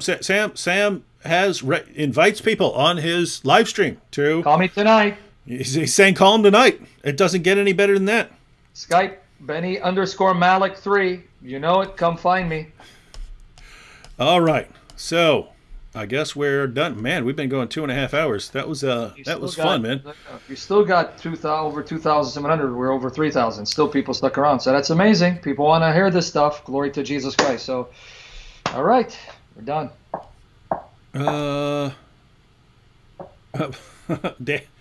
Hang on, we had a couple more. Dan A says, David, can you and Sam discuss Islam, Judaism, and Christianity, a conversation? Sam calls me stupid and ignorant every day, and I want to prove to him why he's right. Okay, good. Who's this guy? I like this guy. I don't know. I like you, man. I want to make you a mod in my YouTube channel. Come. I like people when they're humble and honest. I like that. Walter said, David is better as Sam has threatened to block me.